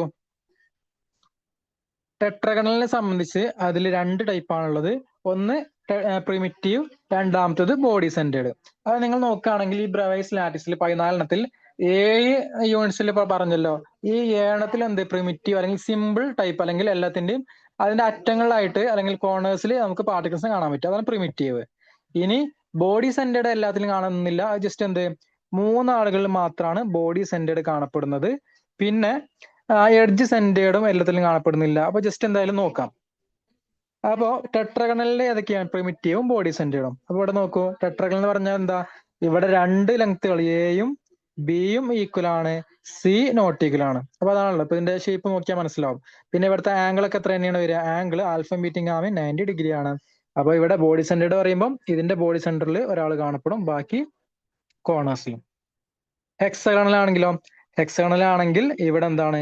ഒറ്റ ടൈപ്പ് മാത്രമേ ഉള്ളൂ. അതിൽ പ്രിമിറ്റീവ് മാത്രമേ ഉള്ളൂ ഹെക്സഗണലിൽ. അതിൽ ബോഡി സെന്റേർഡോ അല്ലെങ്കിൽ ഫേസ് സെന്റേർഡോ ഒന്നും ഇല്ല. അപ്പൊ അത് ഓർത്ത് വെക്കുക. ഹെക്സഗണലാണെങ്കിൽ ഇവിടെ എന്താണ് വ്യത്യാസം വരുന്നത്? ഇവിടെ ഒരു ആംഗിൾ എത്രയാണ്? 120 ഡിഗ്രി ആണ്. ബാക്കി 2 ആംഗിൾ അത് 90 ഡിഗ്രി ആയിരിക്കും.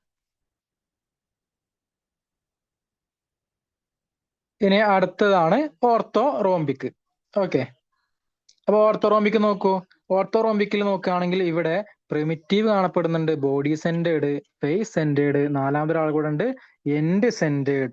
ഓക്കെ, അപ്പൊ ഓർത്തോറോംബിക് നോക്കാം. അപ്പൊ 4 ബ്രവേഴ്സ് ലാറ്റിസിൽ 4 കാണിക്കുന്നത് ഏതിലാണ്? അത് ഓർത്തോറോംബിക്കിലാണ്. ഓർത്തോറോംബിക് പറയുമ്പോൾ നമ്മൾ തീപ്പെട്ടിക്കൊണ്ട് സ്ട്രക്ചർ ഇവിടെ എന്താ? A ≠ B ≠ C ആണ് വരിക. അതുപോലെ ഇവിടുത്തെ ആംഗിൾ ഒക്കെ എത്ര തന്നെയാണ്? 90 ഡിഗ്രി തന്നെയാണ് വരുന്നത്. അപ്പൊ പ്രിമിറ്റീവ് എന്ന് പറഞ്ഞാൽ നിങ്ങൾക്ക് അറിയാലോ, ഇനി പറയുന്നില്ല, എല്ലാത്തിന്റെയും കോർണേഴ്സിലാണ് വരിക. ബോഡി സെന്റർ ആണെങ്കിൽ കോർണേഴ്സിലും പാർട്ടിക്കിൾസ് ഉണ്ട്, അതുപോലെ ബോഡി സെന്ററിലും അവിടെ പാർട്ടിക്കിൾ കാണപ്പെടും. ദെൻ ഫേസ് സെന്റേഡ് ആണെങ്കിൽ ഈ ഓർത്തോറോംബിക്കിന്റെ 6 ഫേസിലും പാർട്ടിക്കിൾസിന്റെ അറേഞ്ച്മെന്റ് ഉണ്ട്, ദെൻ കോർണേഴ്സിലും കാണപ്പെടും. എൻഡ് സെന്റേഡ് ആണെങ്കിൽ ഇതിന്റെ 2 എൻഡ് പോർഷനിലായിട്ടാണ് അല്ലെങ്കിൽ ഇവിടെ പാർട്ടിക്കിൾസ് കാണപ്പെടുന്നത്. ഇനി അടുത്തതാണ് മോണോക്ലിനിക്. മോണോക്ലിനിക്കിൽ നോക്കുകയാണെങ്കിൽ അതില് പ്രിമിറ്റീവും ഉണ്ട്, എൻഡ് സെന്റേർഡും ഉണ്ട്. ഇവിടെ പക്ഷെ നോക്കുക ബോഡി സെന്റേർഡ് ഇല്ല കേട്ടോ. അപ്പൊ മോണോക്ലിനിക്കിലാണെങ്കിൽ ഇവിടെ നമ്മൾ പഠിച്ചു ഓർത്തോറോംബിക്കും മോണോക്ലിനിക്കും തമ്മിൽ വ്യത്യാസം എന്തായിരുന്നു? ഇവിടെ ഒരു ആംഗിൾ എത്രയാണ്, അത് 90 ഡിഗ്രി ആയിരിക്കില്ല എന്നാണ് പഠിച്ചത്. ശരിയാണോ? ഇത് ചെറിയൊരു ഡിസ്റ്റോർഷൻ കാണാൻ മനസ്സിലാവും ഇല്ലേ? എയും ബിയും സിയും എന്താ നോട്ട് ഈക്വൽ ആണ്. അതുപോലെ alpha equal to beta equal to അല്ലെ alpha equal to gamma equal 90, beta എത്രയാണ് വരിക? അത് നോട്ട് ഈക്വൽ 90 ആണ് വരിക. അപ്പൊ ഇവിടെ വരുന്നത് എൻഡ് സെന്റേർഡും പ്രിമിറ്റീവും. അത് നിങ്ങൾ നോക്കിയാൽ മനസ്സിലാവും. ഇതില് എൻഡ് സെന്റേർഡ് വരുന്ന രണ്ട് ആളുകൾ മാത്രമാണ് ഓർത്തോറോംബിക്കിലും മോണോ ക്ലിനിക്കിലും. അതേപോലെ നമുക്കൊരു കാര്യം മനസ്സിലാക്കാം, ബോഡി സെന്റേർഡ് വരുന്നത് ഏതിലേക്കാണ്? അത് ഓർത്തോയിൽ വരുന്നുണ്ട്, ഓർത്തോറോംബിക്കിൽ വരുന്നുണ്ട്, ദെൻ ക്യൂബിക്കിൽ വന്നു, പിന്നെ ടെട്രാഹീഡ്രൽ അല്ലെങ്കിൽ ടെട്രഗണലിൽ വന്നു. മനസ്സിലായോ? അപ്പൊ 3 ബോഡി സെന്റേർഡ് കാണപ്പെടുന്നുണ്ട്. എഡ്ജ് സെന്റേർഡ് അല്ലെങ്കിൽ എൻഡ് സെന്റേർഡ് എത്ര എണ്ണമാണ്? അത് 2 എണ്ണമാണ് ഉള്ളത്. ഓക്കെ, ഇനി അടുത്ത് നമുക്ക് നോക്കാനുള്ളത് ഏതാ? ട്രയാഗണൽ. ട്രയാഗണലിൽ നോക്കൂ, അല്ലെങ്കിൽ റോംബോഹീഡ്രൽ. ഓക്കെ, ട്രയാഗണലിൽ നോക്കുകയാണെങ്കിൽ ഇവിടെ നിങ്ങൾക്ക് മനസ്സിലാവും ഈ ലെങ്ത്തുകളൊക്കെ എന്ത് A equal to B equal to C തന്നെയാണ് വരുന്നത്. പക്ഷേ ഇതിന്റെ ആംഗിൾസ് എന്താണ്? ഒന്നും 90 ഡിഗ്രി അല്ല. അല്ലെങ്കിൽ alpha not equal to beta, അല്ലെങ്കിൽ ആൽഫയും ബീറ്റയും alpha equal to beta equal to gamma not equal to 90 degree. ഇതാണ് ട്രയാഗണൽ. അതിൽ ഒറ്റ ഫോം മാത്രമേ ഉള്ളൂ. ദെൻ ട്രൈക്ലിനിക് ആണെങ്കിലോ അതിലും ഇതേപോലെ ഒറ്റ അറേഞ്ച്മെന്റ് മാത്രം, അല്ലെങ്കിൽ പ്രിമിറ്റീവ് മാത്രമേ ഉള്ളൂ. അതിന്റെ കോർണേഴ്സിൽ മാത്രമാണ് പാർട്ടിക്കിൾസ് അറേഞ്ച് ചെയ്തിട്ടുള്ളത്. മനസ്സിലായല്ലോ? അപ്പൊ ഇതിൽ തന്നിരിക്കുന്നതിൽ ഏറ്റവും ഡിസ്റ്റോർട്ടഡ് ആയിട്ട് കാണപ്പെടുന്നത് ഏതാണ്? അത് ട്രൈക്ലിനിക് ആണ്. ഓക്കെ, കാരണം ഇതിന്റെ എല്ലാ എയും ബിയും സിയും എന്താണ്? അത് നോട്ട് ഈക്വൽ ആണ്. അതുപോലെ ആൽഫ ബീറ്റ ഗാമ എന്താണ്? അതും നോട്ട് ഈക്വൽ ടു 90 ഡിഗ്രി ആണ് വരുന്നത്. മനസ്സിലായോ? അപ്പൊ ഏറ്റവും ഡിസ്റ്റോർട്ടഡ് ആയിട്ടുള്ള ഫോം ട്രൈക്ലിനിക്കും, അല്ലെങ്കിൽ ഏറ്റവും സിമെട്രിക്കൽ ആയിട്ടുള്ള ഫോം ഏതാണ്? അത് ക്യൂബിക്കും ആണ്. അപ്പൊ അതും അറിഞ്ഞു വെക്കുക. ഇതൊക്കെ എക്സാമിന് ചോദിച്ചിട്ടുള്ളതാണ്. അപ്പൊ എന്തായാലും നിർബന്ധമായിട്ട് പഠിച്ചിരിക്കണം. ബ്രവേസ് ലാറ്റിസിന്റെ എണ്ണം എത്രയാണെന്ന് ചോദിച്ചാല് 14 ആണ്. പക്ഷെ യൂണിറ്റ് സെല്ലിന്റെ എണ്ണം ചോദിച്ചാൽ, അല്ലെങ്കിൽ ബേസിക് അല്ലെങ്കിൽ മെയിൻ ആയിട്ട് കാണപ്പെടുന്ന ക്രിസ്റ്റൽ സിസ്റ്റം ചോദിച്ചാണെങ്കിൽ എത്രയാണ്? അത് 7 എണ്ണാണുള്ളത്. ഓക്കെ, അപ്പൊ ക്യൂബിക്കില് നമ്മൾ പറഞ്ഞത് സിമ്പിൾ ക്യൂബിക് അല്ലെങ്കിൽ പ്രിമിറ്റീവ്, ദെൻ BCC FCC. ടെട്രഗണലിലാണെങ്കിലോ അതില് സിമ്പിളും ഉണ്ട്, ബോഡി സെന്റേർഡ് ഉണ്ട്. ഓർത്തോറോംബിക്കിലാണെങ്കിൽ simple, body centred, then face centred, end centred. ഇത്രയും ആളുകളാണ് ഇതിലുള്ളത്.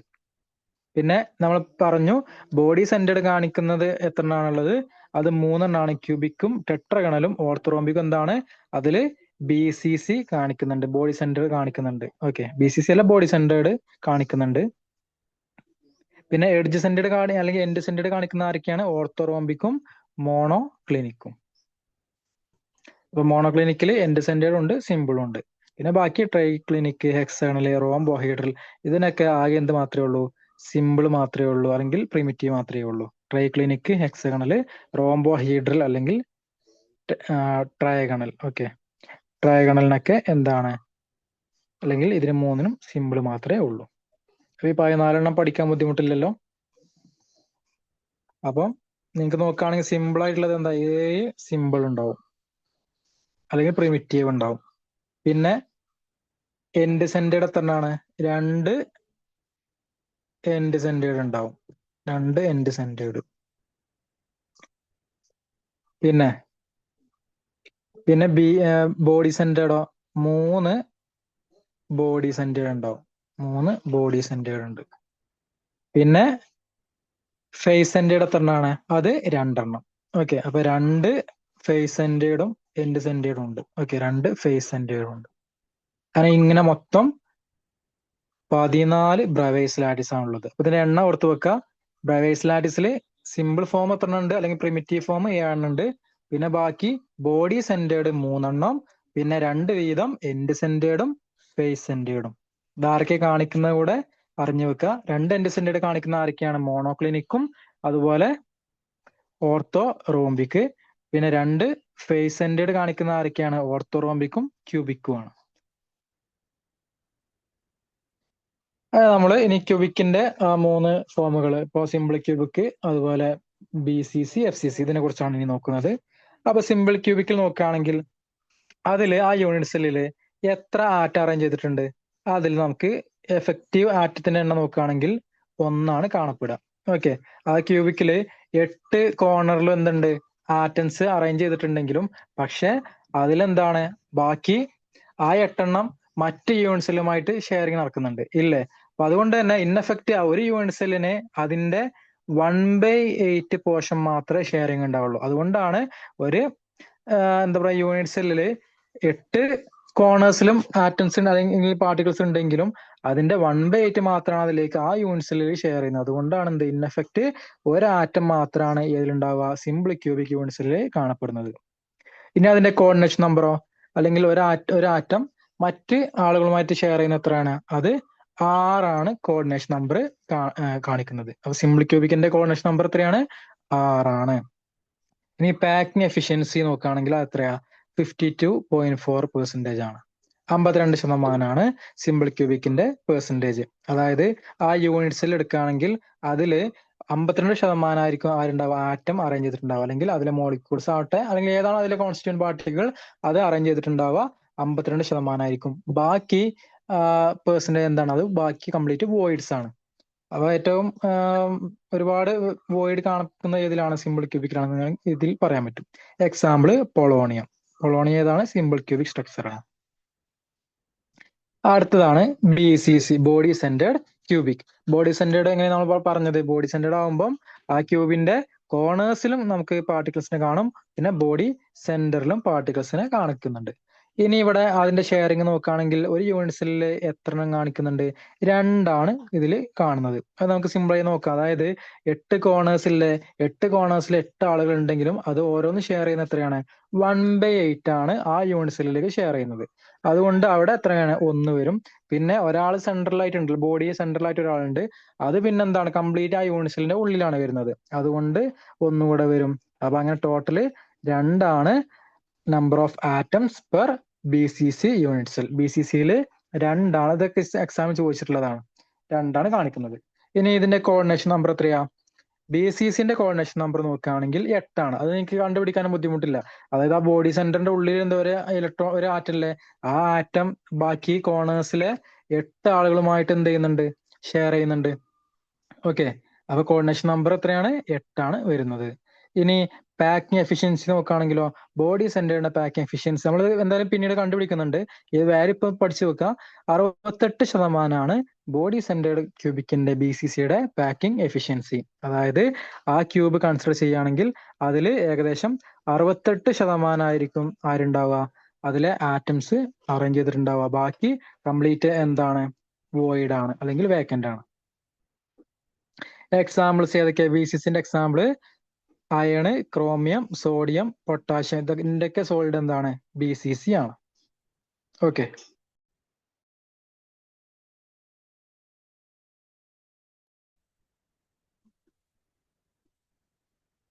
അടുത്തതാണ് ഫേസ് സെന്റേർഡ് ക്യൂബിക് അല്ലെങ്കിൽ FCC. FCCയിൽ എത്രയാണ് കാണിക്കുന്നുണ്ട്, 4 അല്ലെങ്കിൽ 4 ആറ്റംസ് ആണ് FCCയിൽ ഉള്ളത്. അതെങ്ങനെ ചോദിച്ചാല് 8 കോർണേഴ്സിലും ആരുണ്ട്, ആറ്റംസ് ഉണ്ടല്ലോ. അപ്പൊ 8 ഇൻറ്റു ഓരോന്ന് എത്രയാണ്, 1/8 ഷെയർ ചെയ്യുന്നുണ്ട്. അപ്പൊ 8 ഇൻറ്റു 1/8 പറയുമ്പോൾ ഇൻ എഫക്റ്റ് എത്രയാണ്, എഫക്റ്റീവ് ആയിട്ട് നോക്കുകയാണെങ്കിൽ ഒരാറ്റാണ് വരുന്നത്. ഇനി ബാക്കി ഫേസിൽ 6 ഫേസിലെ 6 ഫേസിലും നമ്മുടെ പാർട്ടികൾ അറേഞ്ച് ചെയ്തിട്ടുണ്ട്. അതിന്റെ പകുതി പോർഷൻ മാത്രമേ ആയിരിക്കും ഒരു യൂണിറ്റ് സെല്ലിന് കിട്ടുക. അപ്പൊ 6 ഇൻറ്റു 1/2 3, അങ്ങനെ മൊത്തം 4 ആറ്റംസ് പെർ യൂണിറ്റ് സെല്ലാണ് FCCയിൽ ഉള്ളത്. അപ്പൊ നമ്മള് സിമ്പിൾ ക്യൂബിക്കിൽ എത്ര പറഞ്ഞത്, 1. BCCയിൽ എത്ര 2 ആണെങ്കിൽ FCCയിൽ എത്ര, അതിൽ 4 ആറ്റംസ് പെർ യൂണിറ്റ് സെൽ കാണിക്കുന്നുണ്ട്. ഇനി നിങ്ങൾ HCP എടുക്കുകയാണെങ്കിൽ ഹെക്സഗണലിൽ നോക്കുകയാണെങ്കിൽ അതിൽ എത്ര ഉണ്ടാവും, അതിൽ ആ എക്സ്റ്റേണലിന്റെ ആ യൂണിറ്റ് സെല്ലില് 6 കാണുന്നത്. ഓക്കെ, പിന്നെ ഹെക്സഗണലിന്റെ പാക്ക് എഫിഷ്യൻസി തന്നെയാണ്, ഇതിന്റെ പാക്ക് എഫിഷ്യൻസി തന്നെ, അതായത് 74% ആണ് വരുന്നത്.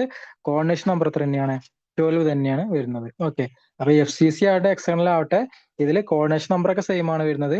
കോർഡിനേഷൻ നമ്പർ 12 ആണ്.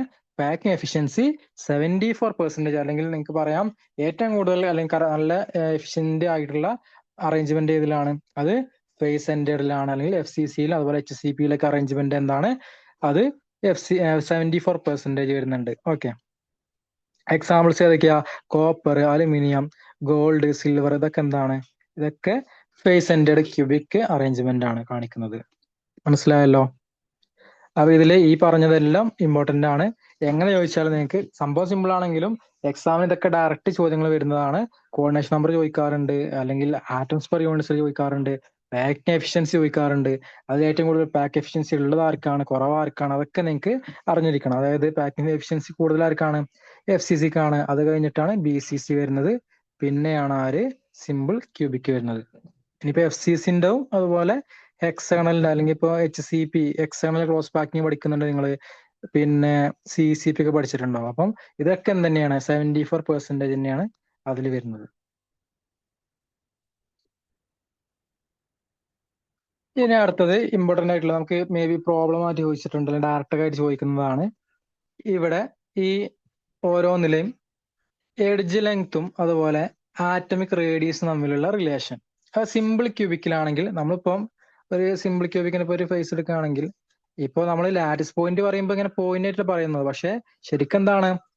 ആറ്റം അല്ല അവിടെ അറേഞ്ച് ചെയ്തിട്ടുള്ളത് അല്ലേ? ഇപ്പൊ ആറ്റാണെങ്കിൽ നോക്കുക, ഇങ്ങനെയാണ് അറേഞ്ച്മെന്റ് ഉണ്ടാവുക.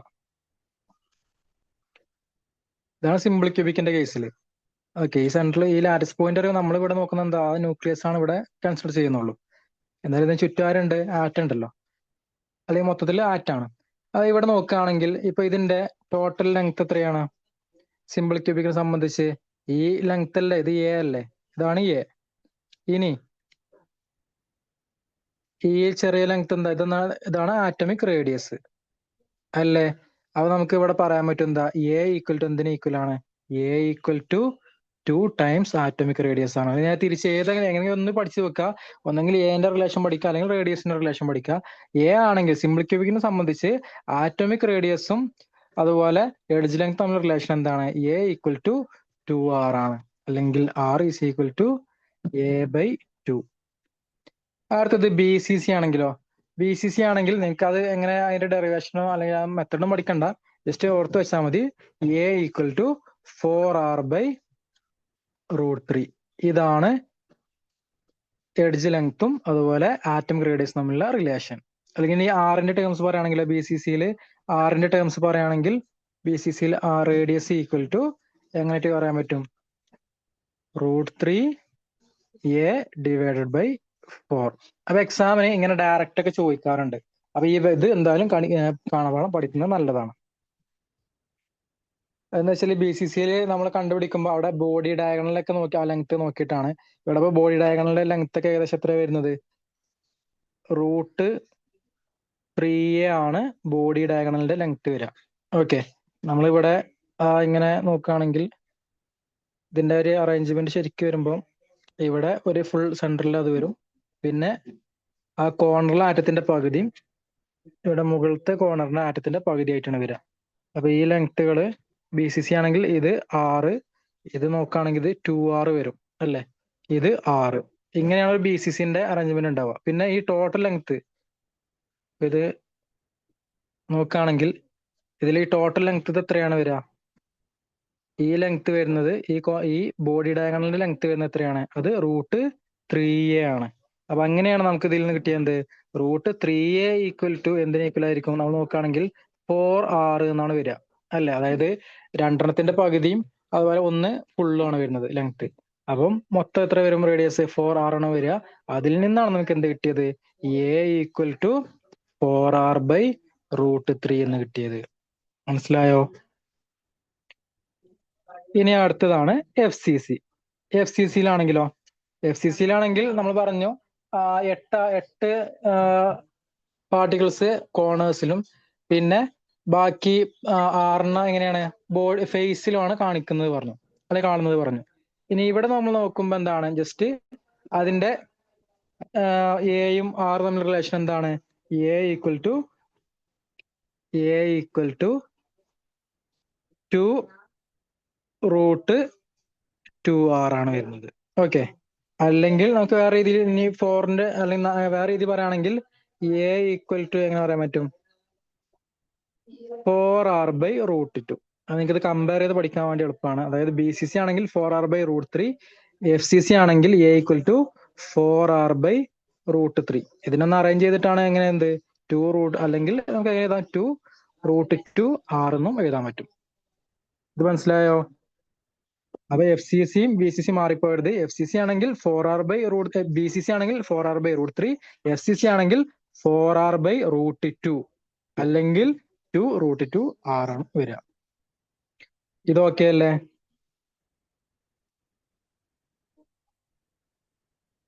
ഇനി അടുത്തതാണ്, നമ്മൾ നേരത്തെ പാക്കിംഗ് ഫ്രാക്ഷൻ പറഞ്ഞു. അപ്പൊ എന്താണ് പാക്കിംഗ് ഫ്രാക്ഷൻ, അല്ലെങ്കിൽ അതെങ്ങനെ കണ്ടുപിടിക്കാം എന്നുള്ളതാണ് നോക്കുന്നത്. Packing fraction is also called packing efficiency. Then packing fraction is the fraction of total volume occupied by the constituent particles. അതായത് ആറ്റം ആവട്ടെ, അയോൺസ്, മോളിക്യൂൾസ്, ഇത് ഒരു യൂണിറ്റ് സെല്ലിൽ എത്രമാത്രം അറേഞ്ച് ചെയ്തിട്ടുണ്ട്, അതിനെയാണ് എന്ത് വിളിക്കുന്നത്? പാക്കിംഗ് ഫ്രാക്ഷൻ അല്ലെങ്കിൽ പാക്കിംഗ് എഫിഷ്യൻസി എന്ന് പറയുന്നത്. അപ്പോ യൂണിറ്റ് സെല്ലില് എത്രമാത്രം കോൺസ്റ്റിറ്റ്യൂവന്റ് പാർട്ടിക്കിൾസ് ഒക്യുപ്പൈ ചെയ്തിട്ടുണ്ട്, അതാണെന്ത്? Packing fraction. It indicates how tightly the particles are packed in a crystal lattice. അതായത് എത്രമാത്രം ടൈറ്റ് ആയിട്ടാണ് പാർട്ടിക്കിൾസ് അറേഞ്ച് ചെയ്തിട്ടുള്ളത് എന്ന് നമുക്ക് ഇത് വെച്ച് മനസ്സിലാക്കാൻ പറ്റും. ആ പാക്കിംഗ് എഫിഷ്യൻസി അല്ലെങ്കിൽ പാക്കിംഗ് ഫ്രാക്ഷൻ എന്ന് പറഞ്ഞാൽ എങ്ങനെ എഴുതാൻ പറ്റും? Is equal to volume occupied by atoms in unit cell divide by total volume of unit cell. Volume occupied by atoms in the unit cell divide by total volume of unit cell into 100 ചെയ്താൽ packing efficiency. നമുക്ക് പെർസെന്റേജിന്റെ ഫോമിൽ പറയുകയാണെങ്കിൽ packing efficiency പറയാം. Packing fraction ആയിട്ട് പറയുകയാണെങ്കിൽ എങ്ങനെ പറയാം? 100 ഒഴിവാക്കിയാൽ മതി. അതായത് volume occupied by atoms by volume of unit cell. നമുക്ക് ഓരോന്നിന്റെ കണ്ടുപിടിക്കാലോ. സിമ്പിൾ ക്യൂബിക്, അതുപോലെ FCC, BCC ഇതിന്റെ ഒക്കെ കണ്ടുപിടിക്കാം. അപ്പൊ ആദ്യം എന്ത് വേണം? പാക്ക് എഫിഷ്യൻസി എന്ന് പറഞ്ഞാൽ ആ ഇക്വേഷൻ അറിയാലോ. എന്താ? Volume of atoms in the unit cell by volume of unit cell. ഇവിടെ വോളിയം ഓഫ് യൂണിറ്റ് സെൽ എന്താണ് വരിക? ഇവിടെ ക്യൂബ് അല്ലേ? ക്യൂബ് ആണെങ്കിൽ അതെന്താണ്? A³ അല്ലേ അതിന്റെ വോളിയം വരുന്നത് അല്ലേ? അപ്പൊ ഇവിടെ നമ്മൾ എന്താ ചെയ്യുന്നത് ചോദിച്ചാല്, അപ്പം യൂണിറ്റ് സെല്ലിന്റെ വോളിയം എല്ലാത്തിലും എന്ത് തന്നെയാണ്? A³ തന്നെയാണ് വരുന്നത്. ഇനി ഇവിടെ എന്താ? ഈ ആറ്റത്തിന്റെ ഷേപ്പ് എന്താണ്? സ്ഫെറിക്കൽ അല്ല. അതുകൊണ്ട് വോളിയം ഓഫ് ആറ്റം ചെയ്യുമ്പോൾ എന്താ? 4/3 πr³ ആണ് വരിക. മനസ്സിലായോ? പിന്നെ എന്ത് ചെയ്യണം? നമ്മളിപ്പോ സിമ്പിൾ ക്യൂബിക് ആണെങ്കിൽ അതില് എത്ര ആറ്റം ഉണ്ട്? ഒരു ആറ്റമല്ലേ ആ യൂണിറ്റ് സെല്ലിലുള്ളൂ. അതുകൊണ്ട് 1 × 4/3 πr³ ആയിരിക്കും അവിടുത്തെ വോളിയം. ഇനി ഇവിടുത്തെ യൂണിറ്റ് സെല്ലിന്റെ വോളിയം എത്രയാണ്? അത് A³ ആണ്. നമ്മളിവിടെ നമുക്കറിയാം ഇവിടെ എയും ആറും തമ്മിലുള്ള റിലേഷൻ എന്താണ്? A = 2r ആണ്. അതുകൊണ്ട് ഞാൻ എന്ത് ചെയ്തു? ഈ എന്റെ സ്ഥാനത്ത് 2r അല്ലെങ്കിൽ ഇട്ട് കൊടുത്തു. അപ്പൊ A³ എന്ന് പറഞ്ഞാൽ 2r ക്യൂബ്, അതാണ് എന്ത്? 8r³. അപ്പൊ 8r³ ഇട്ട് കൊടുത്തു, ഇൻറ്റു 100 ചെയ്തപ്പോ എനിക്ക് എന്ത് കിട്ടി? അപ്പൊ ഇതൊക്കെ വെട്ടിക്കളഞ്ഞ് ലാസ്റ്റ് π/6 × 100 വരും, അല്ലെങ്കിൽ 52.4% ആണ് സിമ്പിൾ ക്യൂബിക്കിന്റെ പാക്കിംഗ് ഫ്രാക്ഷൻ. നിങ്ങൾ ഇനിയിപ്പോ ഈ π/6 എന്ന് അങ്ങനെ പഠിച്ചാൽ നല്ലതാണ്. π/6 അല്ലെങ്കിൽ 52.4%, അല്ലെങ്കിൽ നിങ്ങൾക്ക് ഫ്രാക്ഷൻ പോലെ പറയുകയാണെങ്കിൽ 0.52 ആണെന്ത്? സിമ്പിൾ ക്യൂബിക്കിന്റെ പാക്കിംഗ് ഫ്രാക്ഷൻ. അടുത്തത് ബോഡി സെന്റേർഡ് ക്യൂബിക് ആണ്. നമുക്കറിയാം ബോഡി സെന്റേർഡ് ക്യൂബിക്കിൽ എത്ര ആറ്റംസ് ഉണ്ട് ആ യൂണിറ്റ് സെല്ലില്? 2 ആറ്റംസ് ഉണ്ട്. സോ ബോഡി ഡയഗണൽ, അല്ലെങ്കിൽ നമ്മൾ ഇവിടെ പഠിച്ചതാണ് A തമ്മിലുള്ള റിലേഷൻ. എന്താ? A 4r/√3 ആണ് അല്ലേ? അതിന് ഇതിന്റെ ക്യൂബ് കണ്ടാൽ വോളിയം ഓഫ് യൂണിറ്റ് സെല്ല് കിട്ടില്ലേ? അപ്പം A³ കണ്ടുപിടിച്ചാൽ ഇതിന്റെ നേരെ ക്യൂബ് കണ്ടുപിടിച്ചാൽ മതി. അപ്പൊ ഇനി നോക്കാം. പിന്നെ ഇവിടെ volume of total volume of atoms എത്ര? ഇവിടെ ഒരു വോളിയം ആണെങ്കിൽ 4/3 πr³ ആണ്. പക്ഷെ ഇവിടെ എത്ര ഉണ്ട്? 2 ആറ്റംസ് ഉണ്ട്. അപ്പൊ എന്ത് ചെയ്യണം? 2 × 4/3 πr³ ചെയ്യണം. അങ്ങനെ നമുക്ക് എന്ത് കിട്ടിയത്? 8/3 πr³ കിട്ടിയത്. അത് ഡിവൈഡ് ബൈ മറ്റേ A³, അത് ചെയ്തതാണ് വരിക. അത് ഇതിൽ നിന്ന് വെട്ടിക്കളഞ്ഞാൽ നമുക്ക് ലാസ്റ്റ് എന്ത് കിട്ടും? π√3/8 × 100 എന്നാണ് വരിക, അല്ലെങ്കിൽ 68% ആണ് എവിടെ? BCC വരിക. അല്ലെങ്കിൽ പാക്കിംഗ് ഫ്രാക്ഷൻ പറയുകയാണെങ്കിൽ 0.68 ആണ് BCCയിലെ പാക്കിംഗ് ഫ്രാക്ഷൻ. അടുത്തത് face centred cubic. Face centred ക്യൂബിക്കിൽ എത്ര ആറ്റംസ് ഉണ്ട്? അതില് യൂണിറ്റ് സെല്ലിൽ 4 ആറ്റംസ് ആണുള്ളത്. പിന്നെ അതിൽ എയും ആറും തമ്മിലുള്ള റിലേഷൻ എന്താ? A = 2√2r ആണ് വരിക. അല്ലെങ്കിൽ നമ്മൾ നേരത്തെ പറഞ്ഞ പോലെ A = എന്താണ്? 4r/√2. എങ്ങനെയാലും ചെയ്യാം. ഇതിൽ നിന്ന് എന്ത് ചെയ്യുക? A³ കണ്ടുപിടിക്കുക. ക്യൂബ് കണ്ടുപിടിക്കും, ദെൻ നേരെ സബ്സ്റ്റിറ്റ്യൂട്ട് ചെയ്യാം. അപ്പൊ പാക്കിംഗ് എഫിഷ്യൻസി പറഞ്ഞാൽ എന്താ, volume of atoms in the unit cell. ഇവിടെ എന്താ 4 ആളുണ്ടല്ലോ, അപ്പൊ 4 × 4/3 പൈ ആർ ക്യൂബ് ചെയ്യണം. അപ്പൊ അതാണ് നമുക്ക് കിട്ടിയത് 16/3 pi R cube divide by പിന്നെ വോളിയം ഓഫ് യൂണിറ്റ് സെല്ല്. അത് നമ്മൾ 6 ടേംസിൽ മാറ്റിയാലോ. അപ്പൊ അത് ലാസ്റ്റ് വെട്ടി കളയുമ്പോൾ എത്ര കിട്ടുന്നത്, π/3 √2 × 100 ആണ് വരിക.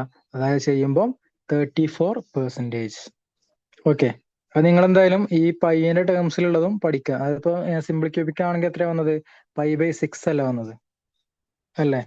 പിന്നെ BCC-ലോ π/√3/8. BCC-ല് π/√3/8 ആണ് വന്നത് BCC. FCC-ലാണ് എത്രയാണ്, π/3√2 ആണ് FCC-ൽ വന്നത്. സിമ്പിൾ ക്യൂബിക്കില് വന്നത് എത്രയാണ്, π/6 ആണ്. അപ്പൊ ഇത് ഇനി പൈന്റെ ടേംസ് ചോദിച്ചാൽ നിങ്ങൾക്ക് മാറിപ്പോകരുത്. അപ്പൊ ഏറ്റവും കൂടുതൽ എഫിഷ്യന്റ് ആയിട്ടുള്ള ഏതാണ്, അല്ലെങ്കിൽ പാക്കിംഗ് എഫിഷ്യൻസി കൂടുതൽ ആർക്കാണ്, അത് FCC-ക്കാണ് 74%. ഇനി എക്സ്റ്റേണൽ ചെയ്യുന്നില്ല, എക്സ്റ്റേണലിൽ എത്ര തന്നെയാണ് വരുന്നത്, 74% തന്നെയാണെന്ന് ഓർത്ത് വെക്കുക. അതോടെ കൊടുത്തിട്ടുണ്ട് 52.4% ആണ് സിമ്പിൾ ക്യൂബിക്ക്, BCC 68%, FCC അല്ലെങ്കിൽ HCP എത്രയാണ്, 74%. ഇനിയിപ്പോ ഇതിനോട് നിങ്ങൾ വോയിഡിന്റെ എത്രയാണ് എമൗണ്ട് ചോദിച്ചാൽ നിങ്ങൾ എന്ത് ചെയ്താൽ മതി, വോയിഡ് കിട്ടണമെന്നുണ്ടെങ്കിൽ ഈ പാക്കിംഗ് എഫിഷ്യൻസി 100ന്ന് ഈ പെർസെന്റേജ് കുറച്ചാൽ പോരെ. 100 - 52.4 ചെയ്താൽ എത്ര കിട്ടും, അതാണ് അതിന്റെ പാക്കിംഗ് വോയിഡിന്റെ എഫിഷ്യൻസി. അല്ല ഇനി നിങ്ങളോട് ചോദിക്കാണ് വോയിഡിന്റെ ഫ്രാക്ഷൻ ചോദിക്കുകയാണെങ്കിൽ ജസ്റ്റ് ഇപ്പൊ FCC-യിലെ വോയിഡിന്റെ ഫ്രാക്ഷൻ ചോദിക്കാൻ എത്ര ചെയ്യാം, ജസ്റ്റ് 1 - 0.74 ചെയ്താൽ മതി. അതായത് എത്ര വരിക, ഏകദേശം 0.26 ആയിരിക്കും FCC-യിലെ വോയിഡിന്റെ ഫ്രാക്ഷൻ വരുന്നത്. FCC-യിൽ വോയിഡ് 0.26 ആണ് വരുന്നത്. അതുപോലെ ഇവിടെ ആണെങ്കിൽ BCC ആണെങ്കിൽ ഏകദേശം 32 അല്ലേ വരുന്നത്. ഓക്കെ, 0.32 ആണ്, അല്ലെങ്കിൽ 32% ആണ് ഇതിലെ വോയിഡ്. ദെൻ FCC-യിലാണെങ്കിൽ 26% ആണ് വോയിഡ്. അപ്പൊ ഇത്രയൊക്കെയാണ്. ഇത് എന്തായാലും നേരത്തെ പറഞ്ഞത് വളരെ ഇമ്പോർട്ടന്റ് ആണ്. അപ്പൊ എങ്ങനെ ചോദിച്ചാലും നിങ്ങൾക്ക് അതിന്റെ ആൻസർ ചെയ്യണം. അപ്പൊ നിങ്ങൾ ആ മെത്തേഡും അല്ലെങ്കിൽ എന്താ ചെയ്യുക അറിഞ്ഞു വെക്കുക. ഇതിന് ഡെറിവേഷൻ ഒന്നും അറിയണ്ട, ജസ്റ്റ് ആ വാല്യൂസ് എങ്കിലും പഠിച്ചു വെക്കുന്നത് നല്ലതാണ്. അതായത് അതിലെ ആറ്റംസിന്റെ എണ്ണം, പാക്കിംഗ് ഫ്രാക്ഷൻ, കോർഡിനേഷൻ നമ്പർ, പിന്നെ ആ റേഡിയസും എയും തമ്മിലുള്ള റിലേഷൻ, ഇതെന്തായാലും എക്സാമിന് എങ്ങനെയെങ്കിലും ഏത് തരത്തിൽ ചോദിച്ചാലും നിങ്ങൾക്ക് ചെയ്യാൻ പറ്റണം. മേ ബി പ്രോബ്ലംസ് ചോദിച്ചാലും ചെയ്യാൻ പറ്റണം. അടുത്തത് നമുക്ക് നോക്കാനുള്ളത് മില്ലർ ഇൻഡിസസ്. നമുക്ക് ഇവിടെ ഈ ക്രിസ്റ്റൽസിന്റെ അറേഞ്ച്മെന്റ് എന്താണല്ലോ, 3D അറേഞ്ച്മെന്റ് ആണല്ലോ നമ്മൾ പറഞ്ഞു ഇല്ലേ. ഇനി ഇതിലെ ഓരോ പ്ലെയിൻസിനെ എനിക്ക് എന്ത് ചെയ്യണം, ഡിസ്ക്രൈബ് ചെയ്യാം. അതിനു വേണ്ടി നമുക്ക് ഓരോ പ്ലെയിനുകളെ അറേഞ്ച് അല്ലെങ്കിൽ അതിനെ ഡിസ്ക്രൈബ് ചെയ്യാൻ വേണ്ടിയാണ് എന്ത് ഇൻട്രൊഡ്യൂസ് ചെയ്തിട്ടുള്ളത്, മില്ലർ ഇൻഡിസസ് ഇൻട്രൊഡ്യൂസ് ചെയ്തിട്ടുള്ളത്. ഓക്കെ, അപ്പം ഈ ക്രിസ്റ്റൽ ലാറ്റിസിലെ ഓരോ പ്ലെയിനിനും നമുക്ക് എന്ത് ഡിസ്റ്റിങ്ഷ് ചെയ്യണം, അതിനെ ഓരോന്നും ഡിസ്ക്രൈബ് ചെയ്യാൻ വേണ്ടി നമ്മൾ കൊടുക്കുന്നതാണ് ഇത് മില്ലർ ഇൻഡിസസ്. ഓക്കെ, അപ്പൊ മില്ലർ ഇൻഡിസസ് പൊതുവെ HKL വാല്യൂസ് ആണ് കൊടുക്കുക, HKL ഇങ്ങനെയാണ് പൊതുവെ മില്ലർ ഇൻഡിസസ് കൊടുക്കാറുള്ളത്. ഇനി ഇതെങ്ങനെ കണ്ടുപിടിക്കാൻ ചോദിച്ചാൽ എങ്ങനെ, these are obtained from the reciprocal of the intercept of the plain makes with crystallographic axis. നമ്മളിപ്പോ XYZ ആക്സിസ് പറഞ്ഞല്ലോ, XYZ ആക്സിസ്. ഓക്കെ, ഈ ക്രിസ്റ്റലോഗ്രഫി ആക്സിസിൽ അല്ലെങ്കിൽ ABC ആക്സിസിൽ ഇവിടെ നോക്കുകയാണെങ്കിൽ ഇതില് ഈ നമ്മൾ എടുക്കുന്ന പ്ലെയിന് ഏത് ആക്സിസിനെയാണോ കട്ട് ചെയ്യുന്നത്, ഇപ്പൊ ഇവിടെ നോക്കുകയാണെങ്കിൽ ഈ പ്ലെയിൻ എന്താണ്, X ആക്സിന് മാത്രമേ കട്ട് ചെയ്യുന്നുള്ളൂ. അപ്പൊ എനിക്ക് ഇതിന്റെ പ്ലെയിനിന്റെ വാല്യൂ XYZ-ന്റെ വാല്യൂ എന്താ വരിക ശരിക്ക്, അതായത് ഇതിപ്പോ A എന്നുള്ള പോയിന്റിൽ കട്ട് ചെയ്ത് വിചാരിച്ചോളൂ. അപ്പൊ എനിക്കിവിടെ A, പിന്നെ ബാക്കി Y-ലും Z-ലും കട്ട് ചെയ്യുന്നുണ്ടോ, ഇല്ല. അതുകൊണ്ട് അവിടെ എന്താണ്, അവിടെ ഇൻഫിനിറ്റിയിൽ കട്ട് ചെയ്ത് വേണമെങ്കിൽ പറയാം. അപ്പം ഇൻഫിനിറ്റി വരും. മറ്റേതും Z-ലും കട്ട് ചെയ്യുന്നില്ല, അപ്പൊ ഇൻഫിനിറ്റി കൊടുക്കുക. അപ്പൊ ഇങ്ങനെയാണ് അതിന്റെ ക്രിസ്റ്റലോഗ്രാഫിക് ആക്സിസിലെ പോയിന്റ് വരിക ഈ പ്ലെയിനിന്റെ. ഇനി നമുക്ക് ഇതിന്റെ മില്ലർ ഇൻഡിസസ് കണ്ടുപിടിക്കണം എന്നുണ്ടെങ്കിൽ എന്ത് ചെയ്യണം, ഇതിനെ റെസിപ്രോക്കൽ കാണണം. അപ്പൊ 1/A ചെയ്യാം. അപ്പം ഇവിടെ എന്താണ് 1 ആണ് വരിക വാല്യൂസ്. അപ്പൊ 1/∞, ദെൻ 1/∞. ഇത് ചെയ്യുമ്പോൾ എന്താ 1/∞ 0 ആണ്, 0. അപ്പൊ 1 0 0 ആണ്. ഇപ്പൊ ഈ പറഞ്ഞ X ആക്സിനെ കട്ട് ചെയ്തിട്ടുള്ള ഒരു പ്ലെയിനിന്റെ മില്ലർ ഇൻഡിസസ് പറഞ്ഞാൽ എന്താണ്? 1 0 0 ആണ്.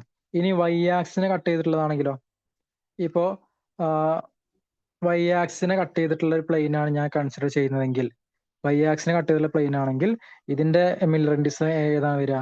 0 0 1 0 ഇതായിരിക്കും വരിക.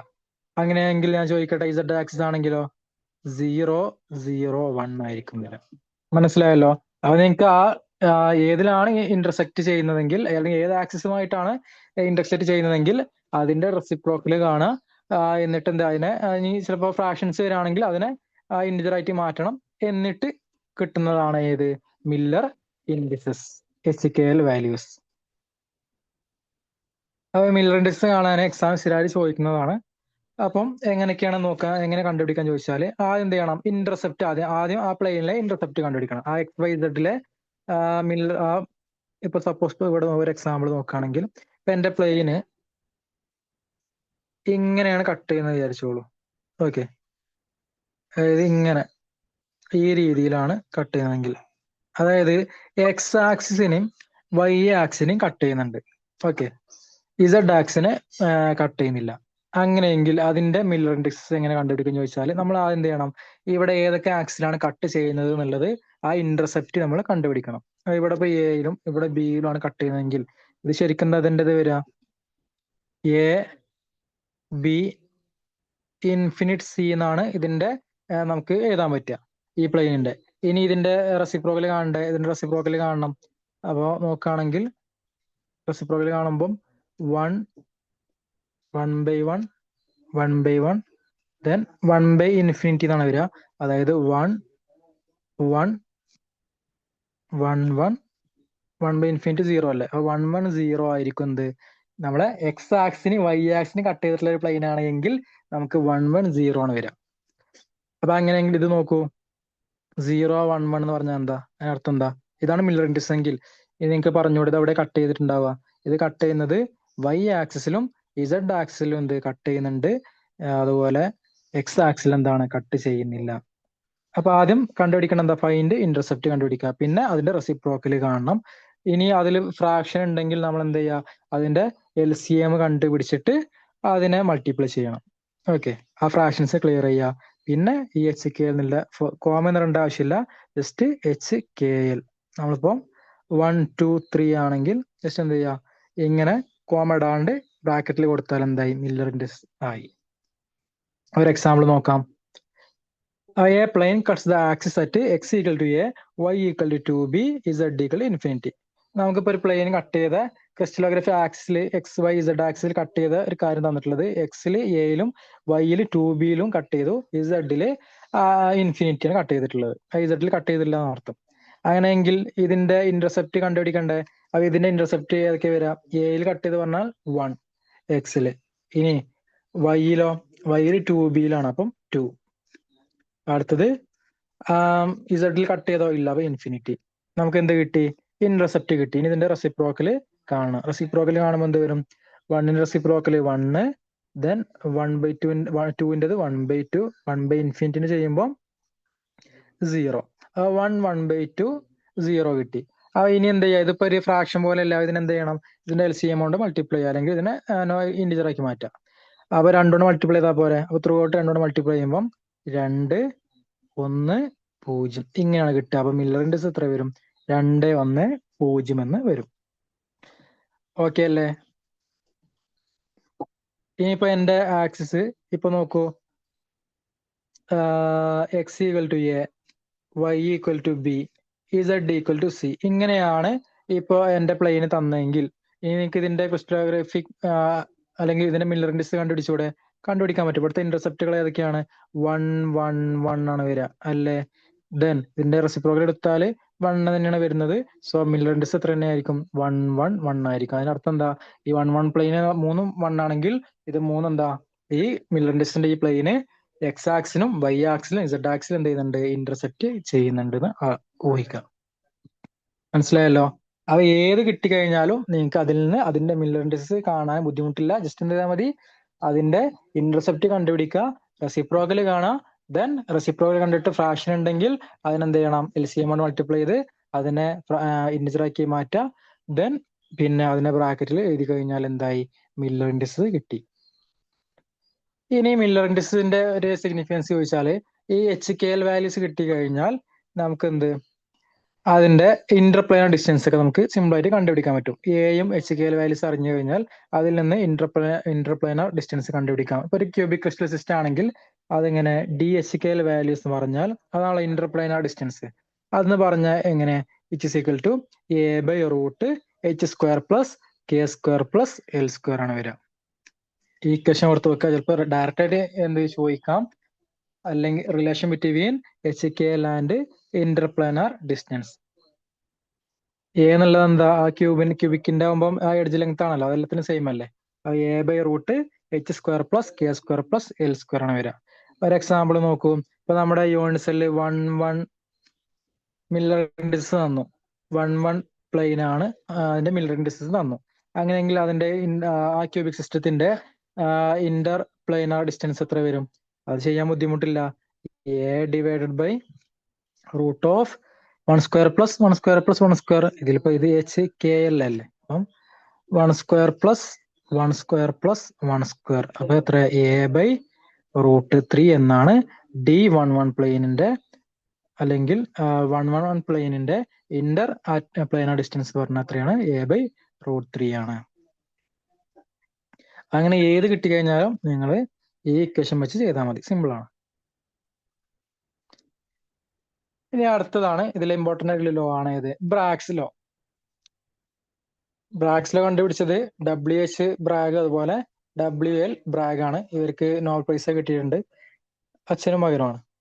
അപ്പോൾ ബ്രാഗ്സ് ലോ പറയുന്നത് എന്താ? Bragg's law gives the condition for constructive interference of X rays scattered by crystal planes. നമ്മള് ഇപ്പൊ ഒരു ക്രിസ്റ്റൽ പ്ലെയിനിലേക്ക് എക്സ്റേ അടിക്കുകയാണെങ്കിൽ നമുക്ക് അതിൽ നിന്ന് കിട്ടും? റിഫ്ലക്ഷൻസ് കിട്ടും, അല്ലെങ്കിൽ ഡിഫ്രാക്ഷൻ പാറ്റേൺസ് കിട്ടും. അത് അനലൈസ് ചെയ്തിട്ട് ആ ക്രിസ്റ്റൽസിന്റെ പ്രോപ്പർട്ടീസ് നമുക്ക് പറയാൻ പറ്റും. ഓക്കെ, അതിന്റെ സ്ട്രക്ചർ പറയാം, അതുപോലെ അതിന്റെ ഇന്റർപ്ലാനർ ഡിസ്റ്റൻസ് പറയാൻ പറ്റും. അങ്ങനെ ഒരുപാട് കാര്യങ്ങൾ ഇത് വെച്ച് ഈ XRD അല്ലെങ്കിൽ എക്സ്റേ ഡിഫ്രാക്ഷൻ സ്റ്റഡീസ് വെച്ച് കണ്ടുപിടിക്കാൻ പറ്റും. അപ്പൊ ബ്രാഗ്സ് ലോ പറയുന്നത് എന്താണ്? ബ്രാഗ്സ് ലോ ചെയ്യുന്നത് ഇവിടെ ഈ ഇങ്ങനെ ചെയ്യുമ്പോൾ അല്ലെങ്കിൽ എക്സ്റേ ഡിഫ്രാക്ട് ചെയ്യുമ്പോൾ ഇതിന്റെ കൺസ്ട്രക്റ്റീവ് ഇന്റർഫറൻസ് ഉണ്ടാവുമല്ലോ. അപ്പൊ ഈ കൺസ്ട്രക്റ്റീവ് ഇന്റർഫറൻസും അതും വേവ് ലെങ്ത് അതുപോലെ ഇന്റർപ്ലാനർ ഡിസ്പേസിങ് ദെൻ ആംഗിൾ ഓഫ് ഇൻസിഡൻസ് ഇത് റിലേറ്റ് ചെയ്തുകൊണ്ട് ഒരു ഇക്വേഷൻ പറയുന്നുണ്ട്. അതെന്താ? അതാണ് n λ = 2D sin θ. ഇതാണ് ബ്രാഗ്സ് ലോ പറയുന്നത്. n എന്നുള്ളത് ഓർഡർ ഓഫ് ഡിഫ്രാക്ഷൻ ആണ്. ലാംഡ എന്നുള്ളത് എന്താ? ലാംഡ എന്നുള്ളത് ആ എക്സ്റേന്റെ വേവ് ലെങ്ത് ആണ്. D എന്നുള്ളത് ഇന്റർപ്ലാനർ ഡിസ്റ്റൻസ് ആണ്. ദെൻ തീറ്റ എന്നുള്ളത് അവിടുത്തെ ആംഗിൾ ഓഫ് ഇൻസിഡൻസ്. ഓക്കെ, അതായത് ആ പ്ലെയിനും ആ എക്സ്റേയും തമ്മിലുള്ള, ഇപ്പൊ ഇതാണ് പ്ലെയിൻ എങ്കിൽ ഈ ആംഗിള്, ഓക്കെ, ഇതാണ് തീറ്റ. അത് നമുക്ക് നോക്കാം. ഇവിടെ നോക്കൂ, ഇപ്പൊ നമ്മുടെ ഇതാണ് നമ്മുടെ ആറ്റമിക് പ്ലെയിന്. ഓക്കെ, നമ്മുടെ ലാറ്റിസ് ആണ് ഇത് കൊടുത്തിട്ടുള്ളത്. ഇതിന്റെ ഡിസ്റ്റൻസ്, ഈ ഇന്റർപ്ലാനർ ഡിസ്റ്റൻസ് എത്രയാണ്? ഇതാണ് D, small letter D interplanar distance ആണ്, അല്ലെങ്കിൽ ഇന്റർ ആറ്റോമിക് സ്പേസിംഗ് ആണ്. ഇനി നോക്കാം, ഇപ്പൊ ഞാൻ എക്സ്റേ ഇൻസിഡന്റ് ചെയ്യാണ്. ഈ എക്സ്റേ ഈ ക്രിസ്റ്റലിലേക്ക് അടിക്കുമ്പോൾ സ്വാഭാവികമായിട്ട് എന്ത് ചെയ്യും? ഫസ്റ്റത്തെ പ്ലെയിൻ തട്ടിയിട്ട് അത് ഡിഫ്രാക്ട് ചെയ്ത് പോയി. ഇനി രണ്ടാമത്തെ റേ വന്ന് താഴത്തെ പ്ലെയിൻ തട്ടി എന്ത് ചെയ്യും? അത് ഡിഫ്രാക്ട് ചെയ്ത് പോയി. സ്വാഭാവികമായിട്ട് ഞാനിവിടെ ഒരു ഡിറ്റക്ടറോ അല്ലെങ്കിൽ ഒരു ഫോട്ടോഗ്രാഫിക് പ്ലേറ്റ് വെച്ച് കഴിഞ്ഞാൽ സ്വാഭാവികമായിട്ട് എനിക്ക് ഇവിടെ എന്ത് കിട്ടും? ഇവിടെ ഡിഫ്രാക്ഷൻ പാറ്റേൺ ലഭിക്കും. അപ്പൊ ആ ഡിഫ്രാക്ഷൻ പാറ്റേൺ അനലൈസ് ചെയ്തിട്ട് നമുക്ക് ഇവിടെ എന്താ ഇതിന്റെ ഈ ഇന്റർപ്ലാനർ ഡിസ്റ്റൻസ് ഒക്കെ കണ്ടുപിടിക്കാൻ പറ്റും. മനസ്സിലായോ? അത് ഇവിടെ ചെയ്യുന്നത് എന്താ ചോദിച്ചാല്, ഇവിടെ നമുക്കറിയാം കൺസ്ട്രക്റ്റീവ് ഇന്റർഫറൻസ് കിട്ടണമെങ്കിൽ അതിന്റെ കണ്ടീഷൻ എന്താണ്? n λ എന്തിന് ഈക്വൽ ആയിരിക്കണം?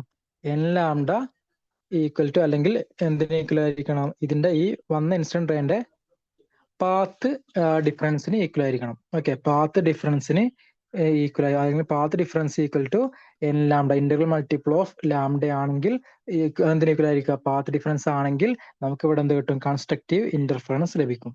അപ്പൊ ഇവിടെ നോക്കുകയാണെങ്കിൽ ഇവിടെ ഫസ്റ്റത്തെ റേ ഇതാണ് പോവാണ്. ഇനി ഈ ഫസ്റ്റത്തെ റേയും രണ്ടാമത്തെ റേയും തമ്മിലുള്ള പാത്ത് ഡിഫറൻസ് പറയുന്നത് ഏതാ ശരിക്കും?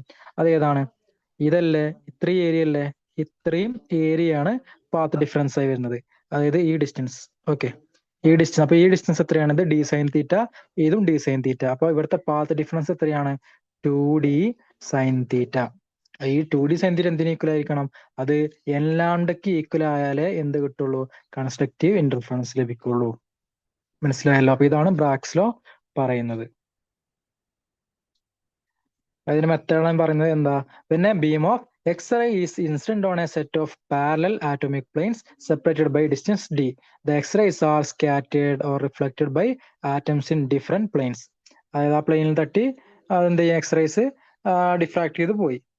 Then the path difference between waves reflected from successive planes equal to 2d sin theta. അല്ലേ? ഇവിടുത്തെ പാത്ത് ഡിഫറൻസ് എത്രയാണ് വന്നത്? 2d sin theta ആണ് പാത്ത് ഡിഫറൻസ് വന്നിട്ടുള്ളത്. അല്ലേ? അങ്ങനെയെങ്കിൽ for constructive interference this path difference must be an integer multiple of wavelength, അല്ലെങ്കിൽ N ലാംഡക്ക് ഈക്വൽ ആയിട്ട് മാറണം. സോ നമുക്ക് കിട്ടി N lambda is equal to 2d sine theta. നിങ്ങൾ ഈ ഇക്വേഷൻ പഠിച്ചാൽ മതി. ഇതിൽ ഓരോ ടേംസും അറിഞ്ഞു വെക്കുക. ഇതിൽ എൻ എന്താ? ഓർഡർ ഓഫ് റിഫ്ലക്ഷൻ, അല്ലെങ്കിൽ ഇവിടുത്തെ ഓർഡർ ആണ് ചോദിച്ചിട്ടുള്ളത്. മേ ബി 1 ആവാം, 2 ആവാം, 3 ആവാം. ഓക്കെ, ഇനി ലാംഡ എന്താ? ലാംഡ എന്നുള്ളത് ഇൻസിഡന്റ് ചെയ്ത എക്സ്റേന്റെ വേവ് ലെങ്ത് ആണ്. അപ്പൊ വേവ് ലെങ്ത് ഓഫ് എക്സ്റേ ആണ് ലാംഡ. ഡി എന്നുള്ളത് എന്താ? ഇന്റർപ്ലാനാർ സ്പേസിംഗ്, അല്ലെങ്കിൽ ആ പ്ലെയിനുകൾ തമ്മിലുള്ള സ്പേസിംഗ് ആണ് എന്ത്? ആ ഡിസ്റ്റൻസ് ആണ് സ്മോൾ ലെറ്റർ ഡി. തീറ്റ എന്താ? Theta is the angle of incidence, അല്ലെങ്കിൽ ഗ്ലാൻസിങ് ആംഗിൾ എന്നും പറയാറുണ്ട്.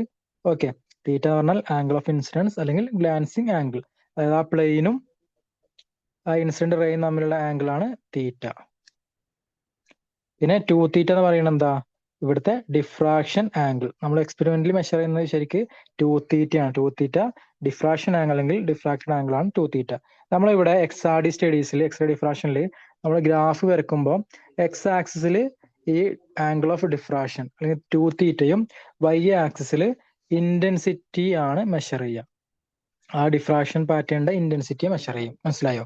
അപ്പൊ 2 തീറ്റയും ഇന്റൻസിറ്റി തമ്മിലുള്ള ഗ്രാഫാണ് ഏതിൽ വരിക? ഈ എക്സ്റേ ഡിഫ്രാക്ഷൻ പാറ്റേണിന്റെ ഗ്രാഫ് നമ്മൾ വരക്കുകയാണെങ്കിൽ വരിക. ഇതിൽ നിന്ന് അനലൈസ് ചെയ്തിട്ടാണ് നമ്മൾ ഓരോന്നും കണ്ടുപിടിക്കുന്നത്. മനസ്സിലായോ? എന്തുകൊണ്ട് ഇത് എക്സാമിലോട്ട് ചോദിച്ചതാണ്.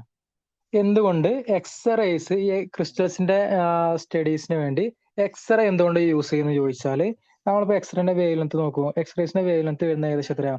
10⁻⁻10 ആങ്സ്ട്രോം, അല്ലെങ്കിൽ 10⁻10 മീറ്റർ ആണ്, അല്ലെങ്കിൽ ആങ്സ്ട്രോം റേഞ്ചിലാണ്. അല്ലേ? അപ്പൊ ഇത് ഏകദേശം എന്ത്? നമുക്കറിയാം, നമ്മളെ ഈ ഡിയുടെ അല്ലെങ്കിൽ ഇന്റർപ്ലാനാർ ഡിസ്റ്റൻസ് ഏകദേശം ഡിന്റെ വില ഏകദേശം എത്രയാണ്? ആങ്സ്ട്രോം റേഞ്ചിലാണ് വരുന്നത്, അല്ലെങ്കിൽ നാനോമീറ്റേഴ്സ് ആണ് വരുന്നത്. മനസ്സിലായോ?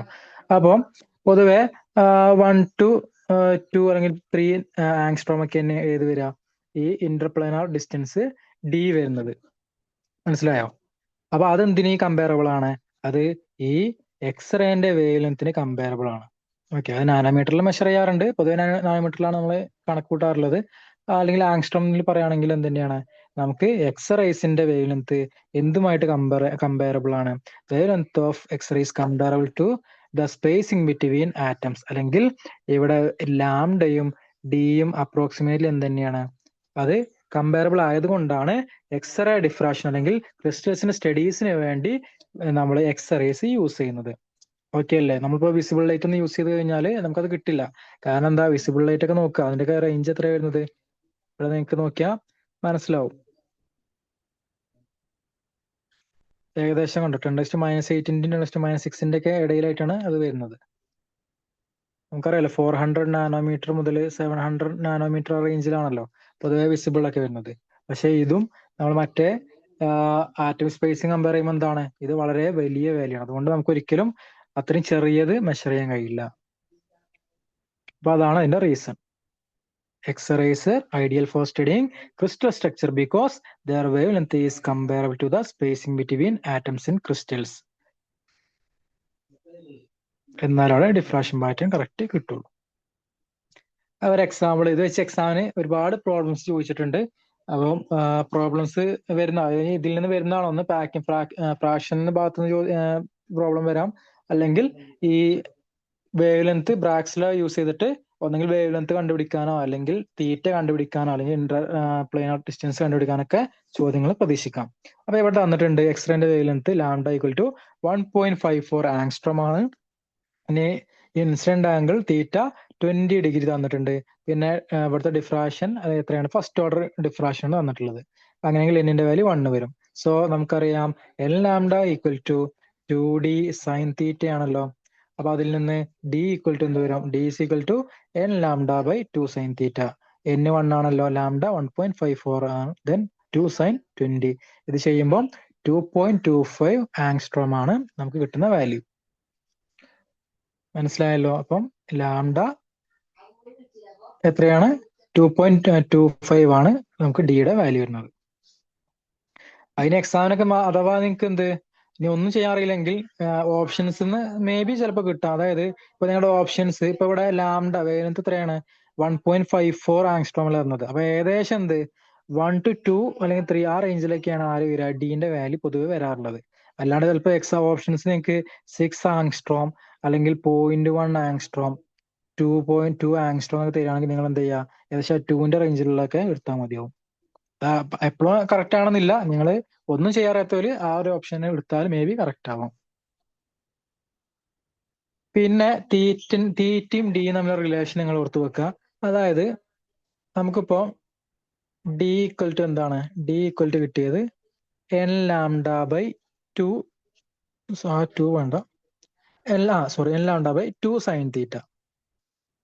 അപ്പൊ ഇവിടെ ഒരു പർട്ടിക്കുലർ ഓർഡർ കൺസിഡർ ചെയ്യുകയാണെങ്കിൽ അല്ലെങ്കിൽ ഒരു ഇൻസിഡന്റ് ഒരു പർട്ടിക്കുലർ എക്സ്റേ കൺസിഡർ ചെയ്യുകയാണെങ്കിൽ അതിന്റെ വേവ് ലെങ്ത് പിന്നെ ആ ഓർഡർ ഒക്കെ സെയിം തന്നെയാണല്ലോ വരിക അല്ല. അപ്പൊ ഇതിൽ വേരിയബിൾസ് ആരാളുള്ളത്? ഡിയും തീറ്റയാണ് ശരിക്കും വേരി ചെയ്യുക. അതിൽ നമുക്ക് പറയാൻ എന്താ? ഡി ഈക്വൽ ടു ഇതൊക്കെ എന്താ? എൻ ലാംഡ ബൈ 2 ശരിക്കും ഒരു കോൺസ്റ്റന്റ് ചെയ്താൽ അല്ലെങ്കിൽ D is proportional to 1 by sine theta എന്ന് എഴുതാൻ പറ്റും. ഓക്കെ, 1 ബൈ സൈൻ തീറ്റക്ക് പ്രൊപ്പോർഷണൽ ആണ്. അതായത് ഡിയും തീറ്റ എന്താണ്? ഇൻവേഴ്സ് ആണ്. അത് നിങ്ങൾക്ക് ഇനിയിപ്പോ സപ്പോസ് ഒരു പ്രാക്സിലോയില് ഡി നിങ്ങളോട് കൂട്ടുകയാണെങ്കിൽ ഇവർ തമ്മിൽ സെപ്പറേഷൻ കൂട്ടുകയാണെങ്കിൽ സ്വാഭാവികമായിട്ടും ഇവരുടെ ആംഗിൾ എത്ര ആയിരിക്കും? അത് പൊതുവെ കുറയാണ് ചെയ്യുക. ഇനിയല്ല നേരെ തിരിച്ച് ഇനി ഇവർ തമ്മിലുള്ള ഇന്റർപ്ലാനർ ഡിസ്റ്റൻസ് വളരെ കുറക്കുകയാണെങ്കിൽ ഇനി ഡി കുറയാണെങ്കിൽ അവിടുത്തെ ആംഗിൾ എത്രയാണ് വരിക? ഗ്ലാൻസിങ് ആംഗിൾ പൊതുവെ ഇൻക്രീസ് ചെയ്യാണ് ചെയ്യുക. അതെന്തുകൊണ്ടാണ്? ഇവിടെ D is inversely proportional to 1 by sine തീറ്റയാണ്. മനസ്സിലായല്ലോ? അപ്പൊ ഇതൊക്കെ എക്സാമിന് ചോദ്യങ്ങൾ വന്നിട്ടുള്ളതാണ്. അത് നമുക്ക് എന്തായാലും MCQ അല്ലെങ്കിൽ ഡിസ്കസ് ചെയ്യുമ്പോൾ അവിടെ കൂടുതലായിട്ട് പറയാം. ബ്രാക്സിലെ മനസ്സിലായില്ലേ? അപ്പൊ അതിന്റെ ഗ്രാഫ് ഒക്കെ തമ്മിലാണ് വരയ്ക്കുക പറഞ്ഞത്. 2 തീറ്റയും അല്ലെങ്കിൽ ആംഗിൾ ഓഫ് ഡിഫ്രാക്ഷനും ദെൻ ഇന്റൻസിറ്റി തമ്മിലാണ് ഗ്രാഫ് വരക്കാറുള്ളത് പൊതുവെ. പിന്നെ ഈ റിലേഷനും കൂടെ ഓർത്തു വെക്കുക. ഇതിന്റെ ആപ്ലിക്കേഷൻസ് ഏതൊക്കെയാ? ഒന്ന് determination of crystal structure. X ray diffraction use ചെയ്തിട്ട് ക്രിസ്റ്റൽ സ്ട്രക്ചർ നമുക്ക് കണ്ടുപിടിക്കാൻ പറ്റും. ഓക്കെ, പിന്നെ അടുത്ത എന്താ? ഇന്റർപ്ലാനർ ഡിസ്റ്റൻസ് കണ്ടുപിടിക്കാൻ ഡി കണ്ടുപിടിക്കാൻ പറ്റും. Then identification of unknown substance. ഈ ഡിഫ്രാക്ഷൻ പാറ്റേൺ കമ്പയർ ചെയ്തിട്ട് അൺനോൺ സബ്സ്റ്റൻസിനെ ഇത് വെച്ച് കമ്പയർ ചെയ്യാം. അടുത്തതാണ് ഡിറ്റർമിനിങ് ലാറ്റിസ് കോൺസ്റ്റന്റ് കണ്ടുപിടിക്കാനും ഈ മെത്തേഡ് ഇത് യൂസ് ചെയ്യാൻ പറ്റും. ഓക്കെ, അതായത് നമുക്കിപ്പോ ഇതിൽ നിന്ന് ഡി കിട്ടി വിചാരിക്കാം. ഡി കിട്ടിയെങ്കിൽ അതിൽ നിന്ന് പിന്നെ നമുക്ക് അറിയാലോ ഡി എസ് ഈക്വൽ ടു എന്താ? A by root h² plus k² plus L² ആണല്ലോ. അപ്പൊ അങ്ങനെയൊക്കെ ഒരുപാട് ആപ്ലിക്കേഷൻസ് ഇത് വെച്ച് ചെയ്യാൻ പറ്റും. അപ്പൊ ഇതുവരെ പറഞ്ഞത് ഓക്കെ അല്ലേ? ഇനി നമ്മൾ നോക്കാൻ പോകുന്നത് എലമെന്റ്സ് ഓഫ് സിമ്മട്രി അല്ലെങ്കിൽ ക്രിസ്റ്റൽ സിമ്മട്രിന്റെ കാര്യങ്ങളാണ് പറയുന്നത്. ഓക്കെ, അപ്പോ ഈ സിമ്മട്രി പൊതുവെ എന്താ ചോദിച്ചാല് എന്താ പറയാ, പോയിന്റ് സിമ്മട്രി ആവാം, അല്ലെങ്കിൽ ലൈൻ സിമ്മട്രി, അല്ലെങ്കിൽ പ്ലെയിൻ സിമ്മട്രിക് ആവാം. ഓക്കെ, അതായത് നമ്മളിപ്പോ ഒരു ക്രിസ്റ്റലിനെ അല്ലെങ്കിൽ എന്താ റൊട്ടേറ്റ് ചെയ്യുകയാണെങ്കിൽ അല്ലെങ്കിൽ റിഫ്ലക്ട് ചെയ്യുകയാണെങ്കിൽ ഇൻവേർട്ട് ചെയ്യുകയാണെങ്കിലൊക്കെ അത് ഒരു പർട്ടിക്കുലർ ഓറിയന്റേഷൻ കഴിഞ്ഞാൽ അല്ലെങ്കിൽ പർട്ടിക്കുലർ റൊട്ടേഷൻ കഴിഞ്ഞാലൊക്കെ എന്താ സംഭവിക്കുക? അത് ഒരേപോലെ തന്നെ അപ്പിയർ ചെയ്യും. ഓക്കെ, നമ്മളിപ്പോ ഒരു ക്യൂബിനെ ഒന്ന് റൊട്ടേറ്റ് ചെയ്യുക അല്ലെങ്കിൽ 360 റൊട്ടേറ്റ് ചെയ്ത് കഴിഞ്ഞാൽ എന്തിനാ സംഭവിക്കുക? സെയിം അവസ്ഥ തന്നെ കിട്ടില്ലേ? ഇല്ലേ? അപ്പം ഇങ്ങനെ അതായത് നമ്മളൊരു പർട്ടിക്കുലർ ഓപ്പറേഷനിലൂടെ അതിന് റൊട്ടേഷൻ ചെയ്യുക അല്ലെങ്കിൽ റിഫ്ലക്ഷൻ ചെയ്യുക അല്ലെങ്കിൽ അതിനെ ഇൻവേർട്ട് ചെയ്യുക, ഇങ്ങനെയൊക്കെ ചെയ്യുമ്പോൾ നമുക്ക് ആ സെയിം അവസ്ഥ കിട്ടുകയാണെങ്കിൽ സെയിം ഒരു അല്ലെങ്കിൽ നേരത്തെ ഉണ്ടായിരുന്ന സ്ട്രക്ചറിൽ മാറ്റമില്ലാതെ തന്നെ കിട്ടുകയാണെങ്കിൽ അതാണ് എന്ത്? സിമ്മട്രി എലമെന്റ് എന്ന് പറയുന്നത്. ഓക്കെ, അപ്പം എല്ലാ ക്രിസ്റ്റൽസ് എന്ത് ചെയ്യുന്നുണ്ട്? ഈ സിമ്മട്രി കാണിക്കുന്നുണ്ട്. ഓക്കെ, ചിലപ്പോൾ ഒന്നായിരിക്കും അല്ലെങ്കിൽ ഒന്നിലധികം സിമ്മട്രി അല്ലെങ്കിൽ അതിന്റെ കോമ്പിനേഷൻസ് കാണിക്കാറുണ്ട്. അത് നമുക്ക് ഓരോന്ന് നോക്കാം. അപ്പൊ ഏതൊക്കെയാണ് ഈ സിമ്മട്രി എലമെന്റ്സ് നോക്കുകയാണെങ്കിൽ, ഒന്ന് സെന്റർ ഓഫ് സിമ്മട്രി. അതായത് സെന്റർ ഓഫ് സിമ്മട്രി പറയുന്നത് എന്താ ചോദിച്ചാല്, നമ്മളിപ്പോ ഒരു പോയിന്റ് കൺസിഡർ ചെയ്യാം. ഇപ്പൊ ഒരു ക്യൂബ് എടുക്കുകയാണെങ്കിൽ ആ ക്യൂബിന്റെ ഇപ്പൊ ഇതാണ് ക്യൂബ്, സപ്പോസ് ഇതാണ് സെന്റർ നിങ്ങൾ അസ്യൂം ചെയ്യാം. അങ്ങനെയെങ്കിൽ ഈ സെന്ററിൽ നിന്ന് നമ്മൾ എന്ത് ഇങ്ങോട്ട് റൈറ്റിലോട്ട് പോവുകയാണെങ്കിലും ഒരു ലെഫ്റ്റിലോട്ട് പോവുകയാണെങ്കിലും എന്താണ് സെയിം അപ്പിയറൻസ് തന്നെ കിട്ടുകയാണെങ്കിൽ ഓക്കെ, അല്ലെങ്കിൽ ഇവിടെ നിന്നുള്ള ഈ ഡിസ്റ്റൻസുകൾ എന്താവാ സെയിം ആണെങ്കിൽ അവിടെ എന്ത് കിട്ടും, സെന്റർ ഓഫ് സിമ്മട്രി കിട്ടും. ഓക്കെ, ഒരു ക്യൂബിനെ സംബന്ധിച്ച് അവിടെ എന്താണ് ഒരു സെന്റർ ഓഫ് സിമ്മട്രി ഉണ്ട്. ക്യൂബിക് ക്രിസ്റ്റൽസിനെ സംബന്ധിച്ച് അവിടെ സെന്റർ ഓഫ് സിമ്മട്രി ഉണ്ട്. നിങ്ങൾക്ക് അറിയാലോ, ഇവിടുന്ന് ആ ക്യൂബിന്റെ സെന്ററിൽ നിന്ന് നമ്മൾ മുകളിലോട്ടോ അല്ലെങ്കിൽ താഴോട്ടോ അല്ലെങ്കിൽ ഇടത്തോട്ടോ വലത്തോട്ടോ മൂവ് ചെയ്യുകയാണെങ്കിൽ ഒരേപോലെ തന്നെയാണ് എന്ത് ഡിസ്റ്റൻസ് നമുക്ക് കിട്ടുന്നത് അല്ലേ. അപ്പൊ അതാണ് സെന്റർ ഓഫ് സിമ്മട്രി. ആ സെന്റർ ഓഫ് സിമ്മട്രി പറഞ്ഞാൽ എന്താ, A point in the crystal through which if any line is drawn it meats identical points on opposite sides at equal distance അല്ലേ. ഇനി അടുത്തതാണ് axis of symmetry. Axis of symmetry പറയുന്നത് നമ്മൾ എന്തോ ഒരു പ്ലെയിന് നമ്മളിപ്പോ ഒരു ആക്സിസ് കൺസിഡർ ചെയ്യാം. Okay, it is an imaginary line through the crystal about which it can be rotated through A certain angle and still look the same. അതായത് ഞാൻ എന്റെ ക്യൂബ് എടുത്തു. ഈ ക്യൂബിന്റെ ഫേസിലൂടെ ഞാൻ എന്ത് ഒരു ആക്സിസ് കൺസിഡർ ചെയ്യുകയാണെങ്കിൽ, ഓക്കെ, ഫേസിലൂടെ ഞാനൊരു ആക്സിസ് കൺസിഡർ ചെയ്യുകയാണെങ്കിൽ എന്ത് കിട്ടും, ഞാൻ അതിനെ റൊട്ടേറ്റ് ചെയ്യാണ്. റൊട്ടേറ്റ് ചെയ്യുമ്പോൾ അതിനനുസരിച്ച് എന്ത് കിട്ടും, ഒരു പെർട്ടിക്കുലർ ആംഗിൾ റൊട്ടേഷൻ കഴിയുമ്പോൾ സെയിം അവസ്ഥ തന്നെ ലഭിക്കും. അതാണ് ആക്സിസ് ഓഫ് റൊട്ടേഷൻ അല്ലെങ്കിൽ എന്താ ആക്സിസ് സിമ്മട്രി അല്ലെങ്കിൽ റൊട്ടേഷൻ ആക്സിസ് എന്ന് പറയുന്നത്. ഇനി ഇതിന്റെ സിമ്പിൾ പൊതുവെ കൊടുക്കാറുള്ളത്, റൊട്ടേഷൻ ആക്സിസ് പൊതുവെ കൊടുക്കാറുള്ളത് എന്താണ്, അത് സി എന്നാണ് പറയാറുള്ളത്. ഓക്കെ, സി എന്നാണ്, അല്ലെങ്കിൽ സി എന്ന ലെറ്റർ കൊണ്ടാണ് പൊതുവെ റൊട്ടേഷനെ ഡിനോട്ട് ചെയ്യാറുള്ളത്. അതായത് എൻ എന്നുള്ളത് നമുക്കിപ്പോ 360/n ആണെന്ത് ഇവിടെ എൻ എന്നുള്ളത് നമുക്ക് 1 2 3 ഏത് നമ്പർ ആവാം നമ്മൾ നോക്കാം. ഇപ്പോ C2 റൊട്ടേഷൻ ആണെങ്കിൽ ഇതിന് നമ്മൾ 2 ഫോൾഡ് റൊട്ടേഷൻ പറയാറുണ്ട്. അപ്പൊ C2 റൊട്ടേഷൻ ആണെങ്കിൽ ഇവിടുത്തെ ആംഗിൾ എത്ര വരിക, 360/2, അതായത് 180 ഡിഗ്രി ആണ്. ഞാനിപ്പോ ഈ ഒരു പ്ലെയിൻ അല്ലെങ്കിൽ എന്ത് ചെയ്യുക, ഈ ക്രിസ്റ്റലിനെ ഞാൻ റൊട്ടേറ്റ് ചെയ്യുന്നതെങ്കിൽ എനിക്ക് എന്ത് കിട്ടും, സെയിം അപ്പിയറൻസ് കിട്ടും. അപ്പൊ അതാണ് C2 അല്ലെങ്കിൽ 2 ഫോൾഡ് ആക്സിസ് എന്ന് പറയുന്നത്.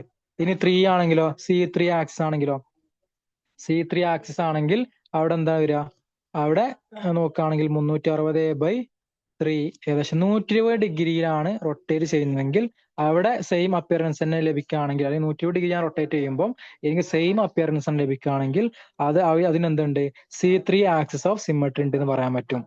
ഓക്കെ, ഇനി C4 ആക്സിസ് ആണെങ്കിലോ അവിടുത്തെ 90 ഡിഗ്രി ആണ് ഞാൻ ഇതിനെ റൊട്ടേറ്റ് ചെയ്യുമ്പോൾ സെയിം അപ്പിയറൻസ് ലഭിക്കുകയാണെങ്കിൽ അതിനെന്ത് C4 ആക്സിസ് ഓഫ് റൊട്ടേഷൻ ഉണ്ട്, അല്ലെങ്കിൽ 4 ഫോൾഡ് റൊട്ടേഷൻ ഉണ്ട് എന്ന് പറയാം. അപ്പൊ ഇങ്ങനെ നമുക്കിപ്പോ ഒരു ക്യൂബിനെ കൺസിഡർ ചെയ്യുകയാണെങ്കിൽ ഒരു ക്യൂബിനെ സംബന്ധിച്ച് അതില് 3 C4 ആക്സിസ് ഉണ്ട്. ഓക്കെ, ഒരു ക്യൂബിക് ക്രിസ്റ്റലിനെ സംബന്ധിച്ച് 3 C4 ആക്സിസ് ഉണ്ട്. അതുപോലെ 4 C3 ആക്സിസ് ഉണ്ട്. പിന്നെ 6 C2 ആക്സിസ് ഉണ്ട്. അല്ലെങ്കിൽ 3 4 ഫോൾഡ് സിമ്മട്രി ഉണ്ട്, 4 3 ഫോൾഡ് സിമ്മട്രിയും 6 2 ഫോൾഡ് സിമ്മട്രി ആർക്കുണ്ട്, ഒരു ക്യൂബിക് ക്രിസ്റ്റൽസിനുണ്ട്. ഓക്കെ, ഇനി അടുത്തതാണ് പ്ലെയിൻ ഓഫ് സിമ്മട്രി. നമ്മൾ ഇനി ഒരു പ്ലെയിന് കൺസിഡർ ചെയ്യാം. ഇപ്പൊ ഒരു ക്യൂബ് എടുത്തു. ഒരു ക്യൂബിൽ ഞാനിപ്പോ ഇവിടെ കറക്റ്റ് ഒരു പ്ലെയിന് ഞാൻ കൺസിഡർ ചെയ്യാണ്. ഓക്കെ, ഇവിടെ ഞാൻ ഒരു പ്ലെയിന് കൺസിഡർ ചെയ്യുകയാണെങ്കിൽ ഇതാണ് എന്റെ പ്ലെയിൻ ഓഫ് സിമ്മട്രി, അല്ലെങ്കിൽ മിറർ പ്ലെയിൻ, അല്ലെങ്കിൽ റിഫ്ലക്ഷൻ എന്നൊക്കെ പറയാൻ പറ്റും. അപ്പൊ ഇവിടെ നോക്കുകയാണെങ്കിൽ ഇതിന്റെ ഈ ഭാഗത്തിന്റെ നേരെ റിഫ്ലക്ഷൻ അല്ലേ ഇത്, അല്ലെങ്കിൽ മിറർ പ്ലെയിൻ അല്ലേ ഇത് അല്ലേ. അപ്പോ ഇവിടെ നോക്കുക, പ്ലെയിൻ ഓഫ് സിമ്മട്രി പറഞ്ഞാൽ a plane dividing the crystal into 2 equal halves that are mirror images of each other. അത് റിഫ്ലക്ഷൻ ആണ് ഇവിടെ നടക്കുന്ന. പ്ലെയിൻ സിമ്മട്രിയിൽ ശരിക്കും എന്താ റിഫ്ലക്ഷൻ ആണ് നടക്കുന്നത്. അപ്പം ഞാൻ ഒരു പ്ലെയിൻ സിമ്മട്രി കൺസിഡർ ചെയ്യുകയാണെങ്കിൽ എനിക്ക് ലെഫ്റ്റ് സൈഡിലും റൈറ്റ് സൈഡിലും എന്തായിരിക്കുക, ഒന്നിന്റെ മിറർ ഇമേജ് ആയിരിക്കും അതിന്റെ ഓപ്പോസിറ്റ് സൈഡ് ലഭിക്കുക. അതാണ് പ്ലെയിൻ ഓഫ് സിമ്മട്രി അല്ലെങ്കിൽ മിറർ പ്ലെയിൻ എന്ന് പറയുന്നത്. അതിനെ പൊതുവെ ഡിനോട്ട് ചെയ്യാറുള്ളത് റിഫ്ലക്ഷന്റെ ഇത് കാണിക്കാറുള്ള പൊതുവെ സിഗ്മ എന്ന് പറഞ്ഞിട്ടാണ്. ഓക്കെ, സിഗ്മ ആണ് അതിന്റെ സിമ്പല്. മിറർ പ്ലെയിൻ അല്ലെങ്കിൽ പ്ലെയിൻ ഓഫ് സിമെട്രി പറയുന്നത്. അത് മേ ബി വെർട്ടിക്കൽ ആവാം, ഹോറിസോണ്ടലൊക്കെ ആവാം. വെർട്ടിക്കലൊക്കെ ആണെങ്കിൽ നമ്മൾ സിഗ്മ വി എന്ന് പറയും, അല്ലെങ്കിൽ ഹോറിസോണ്ടൽ ആണെങ്കിൽ സിഗ്മ എച്ച് എന്നൊക്കെ കൊടുക്കാറുണ്ട്. ഇനി അടുത്തതാണ് ഇൻവേർഷൻ സിമെട്രി അല്ലെങ്കിൽ സെന്റർ ഓഫ് ഇൻവേർഷൻ. അതെന്താ ചോദിച്ചാൽ, നമ്മളിപ്പോൾ ഒരു പോയിന്റ് കൺസിഡർ ചെയ്യുക, X Y Z point consider ചെയ്യുകയാണെങ്കിൽ അതിന് ഈക്വൽ ഡിസ്റ്റൻസിൽ എന്ത്, അതിന്റെ ഓപ്പോസിറ്റ് ഡിസ്റ്റൻസ് അല്ലെങ്കിൽ -x -y -z ഡയറക്ഷനിൽ എന്തുണ്ടാവും, അതിന് ഈക്വൽ ആയിട്ട് കാണാൻ പറ്റും. ഓക്കെ, അതാണ് ഇൻവേർഷൻ സിമെട്രി എന്ന് പറയുന്നത്.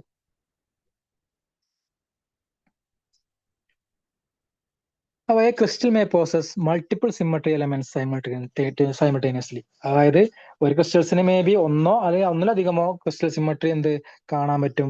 അത് ക്യൂബിക് ക്രിസ്റ്റൽസിനെ സംബന്ധിച്ച് നോക്കുമ്പോൾ NaCl ആവട്ടെ, കോപ്പർ, ഗോൾഡ്, ഇതിലൊക്കെ എങ്ങനെയാണ് കാണിക്കുന്നത്? ക്യൂബിക് ക്രിസ്റ്റൽ ആണെങ്കിൽ അതിൽ ഏകദേശം 23 സിമെട്രി എലമെന്റ്സ് കാണിക്കുന്നുണ്ട്. ഓക്കെ, 23. അത് എക്സാമിന് ചോദിക്കാം. 23 ആണ് ഒരു ക്യൂബിക് ക്രിസ്റ്റലിൽ കാണിക്കുന്ന ടോട്ടൽ സിമെട്രി എലമെന്റ്സ്. അത് ഏതൊക്കെയാണ്? 3 4 ഫോൾഡ് ആക്സിസ്, അതായത് 3 C4 ആക്സിസ് ഉണ്ട്. ദെൻ അതേതില അതിന്റെ ക്യൂബിക് എങ്ങനെ വന്നു നോക്കേണ്ട ആവശ്യമില്ല. ഇനി 4 3 ഫോൾഡ് ആക്സിസ് ഉണ്ട്. C3 എത്ര ഉണ്ട്? 4 ഉണ്ട്. C2 ആക്സിസ് 2 ഫോൾഡ് ആക്സിസ് 2 ഉണ്ട്. അങ്ങനെ മൊത്തം 13 ആക്സിസ് ഓഫ് സിമെട്രി വരുന്നുണ്ട്. ഇനി മിറർ പ്ലെയിൻസ് നോക്കുകയാണെങ്കിൽ, റിഫ്ലക്ഷൻ സിമെട്രി നോക്കുകയാണെങ്കിൽ ഇവിടെ 9 സിഗ്മ വരുന്നുണ്ട്. ഓക്കെ, ഇനി സെന്റർ ഓഫ് സിമെട്രിയോ? Centre of symmetry 1. അത് നമുക്ക് ഒരു ക്യൂബ് എടുത്ത് നോക്കുകയാണെങ്കിൽ മനസ്സിലാക്കാം. എന്തുണ്ട്, ഒരു കറക്റ്റ് സെന്ററിൽ നമുക്ക് നോക്കുകയാണെങ്കിൽ അതിന്റെ റൈറ്റിലോട്ടോ ലെഫ്റ്റിലോട്ടോ എങ്ങോട്ട് നോക്കുകയാണെങ്കിൽ എന്താ, ഒരേ ഡിസ്റ്റൻസിന് വരുന്നത് അല്ലെങ്കിൽ ഒരേ അപ്പിയറൻസിനെയാണ് വരുന്നത്. അപ്പോൾ സെന്റർ ഓഫ് സിമെട്രി ആർക്കുണ്ട്? ക്യൂബിക് ക്രിസ്റ്റൽസിന് കാണുന്നുണ്ട്. അങ്ങനെ ടോട്ടൽ എത്ര? ടോട്ടൽ 23 സിമെട്രി എലമെന്റ്സ് ആണ് ക്യൂബിൽ കാണുന്നത്. അതിന് വേറെ ഒരു മോളിക്കൂളിന്റെ എക്സാമ്പിൾ പറയുകയാണെങ്കിൽ, ഇപ്പൊ H2O മോളിക്കൂൾ എടുക്കുകയാണെങ്കിൽ അതിൽ കാണുന്ന ഏതൊക്കെയാ? H2O മോളിക്കൂൾ ആണെങ്കിൽ നമുക്കറിയാം, H2Oന്റെ അറേഞ്ച്മെന്റ് നോക്കുകയാണെങ്കിൽ OH ഇങ്ങനെയാണല്ലോ H2O മോളിക്കൂൾ ഉള്ളത്. ഇതിന്റെ സിമെട്രി എലമെന്റ് നോക്കുകയാണെങ്കിൽ, ഇപ്പൊ ഇവിടെ നോക്കൂ, ഞാൻ ഒരു ആക്സിസ് കൺസിഡർ ചെയ്യുകയാണെങ്കിൽ, ഇങ്ങനെ ഒരു ആക്സിസ്, ഇതിന് കറക്റ്റ് സെന്ററിലൂടെ ഒരു ആക്സിസ് കൺസിഡർ ചെയ്യുകയാണെങ്കിൽ, ഇപ്പൊ എനിക്ക് എന്താണ്, ഇതിനെ ഞാൻ 180 ഡിഗ്രി ഒന്ന് റൊട്ടേറ്റ് ചെയ്ത് നോക്കൂ. 180 ഡിഗ്രി റൊട്ടേറ്റ് ചെയ്ത് കഴിഞ്ഞാൽ സെയിം അപ്പിയറൻസ് കിട്ടില്ലേ? നിങ്ങൾ ഇതിനെ 180 ഡിഗ്രി ഇങ്ങനെ സെന്ററിലൂടെ എന്ത് ഒരു ആക്സിസ് കൺസിഡർ ചെയ്തിട്ട് റൊട്ടേറ്റ് ചെയ്യുകയാണെങ്കിൽ എനിക്ക് എന്ത് കിട്ടും? സെയിം അപ്പിയറൻസ് തന്നെയാണ് ലഭിക്കുക. അതായത് എനിക്ക് പറയാൻ പറ്റും എന്താ, C2 ആക്സിസ് ഓഫ് സിമെട്രി ഉണ്ട് ഇവർക്ക് H2O ഒക്കെ, അല്ലെങ്കിൽ 2 ഫോൾഡ് സിമെട്രി ആണ് H2O ഉള്ളത്. എന്നാ വേറൊരു എക്സാമ്പിൾ NH3-യിലാണെങ്കിലോ? NH3-യിലാണെങ്കിൽ അവിടെ നോക്കാം, NH3-ന്റെ ഷേപ്പ് നിങ്ങൾക്ക് അറിയാലോ, നമ്മൾ ട്രൈപോഡിന്റെ ഒക്കെ സ്ട്രക്ചർ പോലെ അല്ലെ NH3. അപ്പൊ ഇവിടെ നമ്മൾ എന്ത് നോക്കുകയാണെങ്കിൽ, ഇവിടെ 120 ഡിഗ്രി ഞാൻ റൊട്ടേറ്റ് ചെയ്യുകയാണെങ്കിൽ, ഓക്കെ, 120 ഡിഗ്രി ഞാൻ റൊട്ടേറ്റ് ചെയ്യുകയാണെങ്കിൽ എനിക്ക് സെയിം അപ്പിയറൻസ് ലഭിക്കും. അതായത് എനിക്ക് ഇവിടുത്തെ ഏത് ആക്സിസ് ആണുള്ളത്? ഇവിടെ C3 ആക്സിസ് ഓഫ് സിമെട്രി ആണ് ഉള്ളത്. മനസ്സിലായോ? അപ്പം NH3-യിൽ ഒരു C3 ആക്സിസ് ഉണ്ട്. ഇനി BF3 ആണെങ്കിലോ? BF3 നമുക്കറിയാം ട്രയാഗണൽ പ്ലാനാർ സ്ട്രക്ചർ ആണ്. BF3 ഇവിടെ ഒരു എഫ്, ഇവിടെ ഒരു എഫ്, ഇവിടെ ഒരു എഫ്, ഇതാണല്ലോ നമ്മൾ ഇതിന്റെ ഇടയിലൊക്കെ 120 ഡിഗ്രി അല്ലേ BF3. അപ്പൊ BF3-യിൽ നോക്കുകയാണെങ്കിൽ ഇവിടെ എന്താണ്, ഇവിടെയും ഞാൻ 120 ഡിഗ്രി റൊട്ടേറ്റ് ചെയ്യുമ്പോൾ എനിക്ക് എന്ത് കിട്ടും? അവിടെ സെയിം അപ്പിയറൻസ് കിട്ടും. അതായത് ഇവിടെ എന്താ, ഒരു C3 ആക്സിസ് ഉണ്ട് ഇതില് BF3-യിൽ. ഇനി ഞാൻ എന്താ 180 ആണ് റൊട്ടേറ്റ് ചെയ്യുന്നതെങ്കിൽ, 180 ആണ് റൊട്ടേറ്റ് ചെയ്യുന്നതെങ്കിൽ എനിക്ക് എന്ത് 3 തരത്തിൽ കിട്ടും. അപ്പൊ 3 C2 റൊട്ടേഷൻ ഏതിലുണ്ട്? BF3-യിലുണ്ട്. പിന്നെ നിങ്ങൾ മിറർ പ്ലെയിൻ BF3-നെ സംബന്ധിച്ച് വേറെ ഒരുപാടുണ്ട്. എന്താ പറയാ, അതിൽ ഹോറിസോണ്ടലായിട്ട് നമ്മൾ റിഫ്ലക്ഷൻ നോക്കുകയാണെങ്കിൽ അവിടെ എന്താ ഒരു സിഗ്മ എച്ച് കാണുന്നുണ്ട്. അതുപോലെ 3 സിഗ്മ വി. വെർട്ടിക്കലായിട്ട് നോക്കുകയാണെങ്കിൽ 3 പ്ലെയിൻ റിഫ്ലക്ഷൻ സിമെട്രി കാണുന്നുണ്ട്. മനസ്സിലായോ? പിന്നെ ഇതിന്റെ ഇംപ്രോപ്പർ സിമെട്രിക്കായി വരാം. എന്തായാലും നിങ്ങൾ ഇതൊന്നും ബേസിക് ആയിട്ട് അറിഞ്ഞു വെക്കുക. പിന്നെ എല്ലാ ക്രിസ്റ്റൽസിലും അല്ലെങ്കിൽ എല്ലാതിലും എല്ലാ മോളിക്യൂൾസും കാണുന്ന ഒരു സിമ്മട്രിയാണ് ഏത്? അതാണ് സിമ്മട്രി, എന്താ പറയാ, ഐഡന്റിറ്റി സിമ്മട്രി അല്ലെങ്കിൽ ഇ എന്ന് പറയുന്നത്. ഇ എന്ന് പറയുന്നത് എന്താ വെച്ചാൽ നമ്മൾ 360 ഡിഗ്രി റൊട്ടേറ്റ് ചെയ്യുക, അല്ലെങ്കിൽ ഇപ്പൊ 0 ഡിഗ്രി റൊട്ടേറ്റ് ചെയ്യുക. അതായത് അതിനെ ആ സ്റ്റേറ്റിൽ തന്നെ നോക്കുകയാണെങ്കിൽ അതെന്താണ്, ഐഡന്റിക്കൽ ആണ്. അല്ലെങ്കിൽ 360 ഡിഗ്രി നമ്മളിപ്പോ ഒരു ക്യൂബ് ആവട്ടെ, അല്ലെങ്കിൽ ഏത് മോളിക്കൂളിനാണ് നമ്മൾ 360 ഡിഗ്രി റൊട്ടേറ്റ് ചെയ്ത് കഴിഞ്ഞാൽ ആ സെയിം അപ്പിയറൻസിന് ലഭിക്കാം. അതായത് എല്ലാ കോമ്പൗണ്ട്സ് അല്ലെങ്കിൽ എല്ലാ മോളിക്യൂൾസും കാണുന്ന ഏതാണ് സിമ്മട്രി എലമെന്റ് ഏതാ ചോദിച്ചാൽ അത് നമ്മുടെ ഐഡന്റിറ്റി എലമെന്റ് ആണ്. ഓക്കെ, ഐഡന്റിറ്റി എലമെന്റ് ആണ് ഇ. ഇത് എക്സാമിന് ചോദിച്ചിട്ടുള്ളതാണ്. അപ്പൊ ഇത് ഓക്കെ അല്ലേ?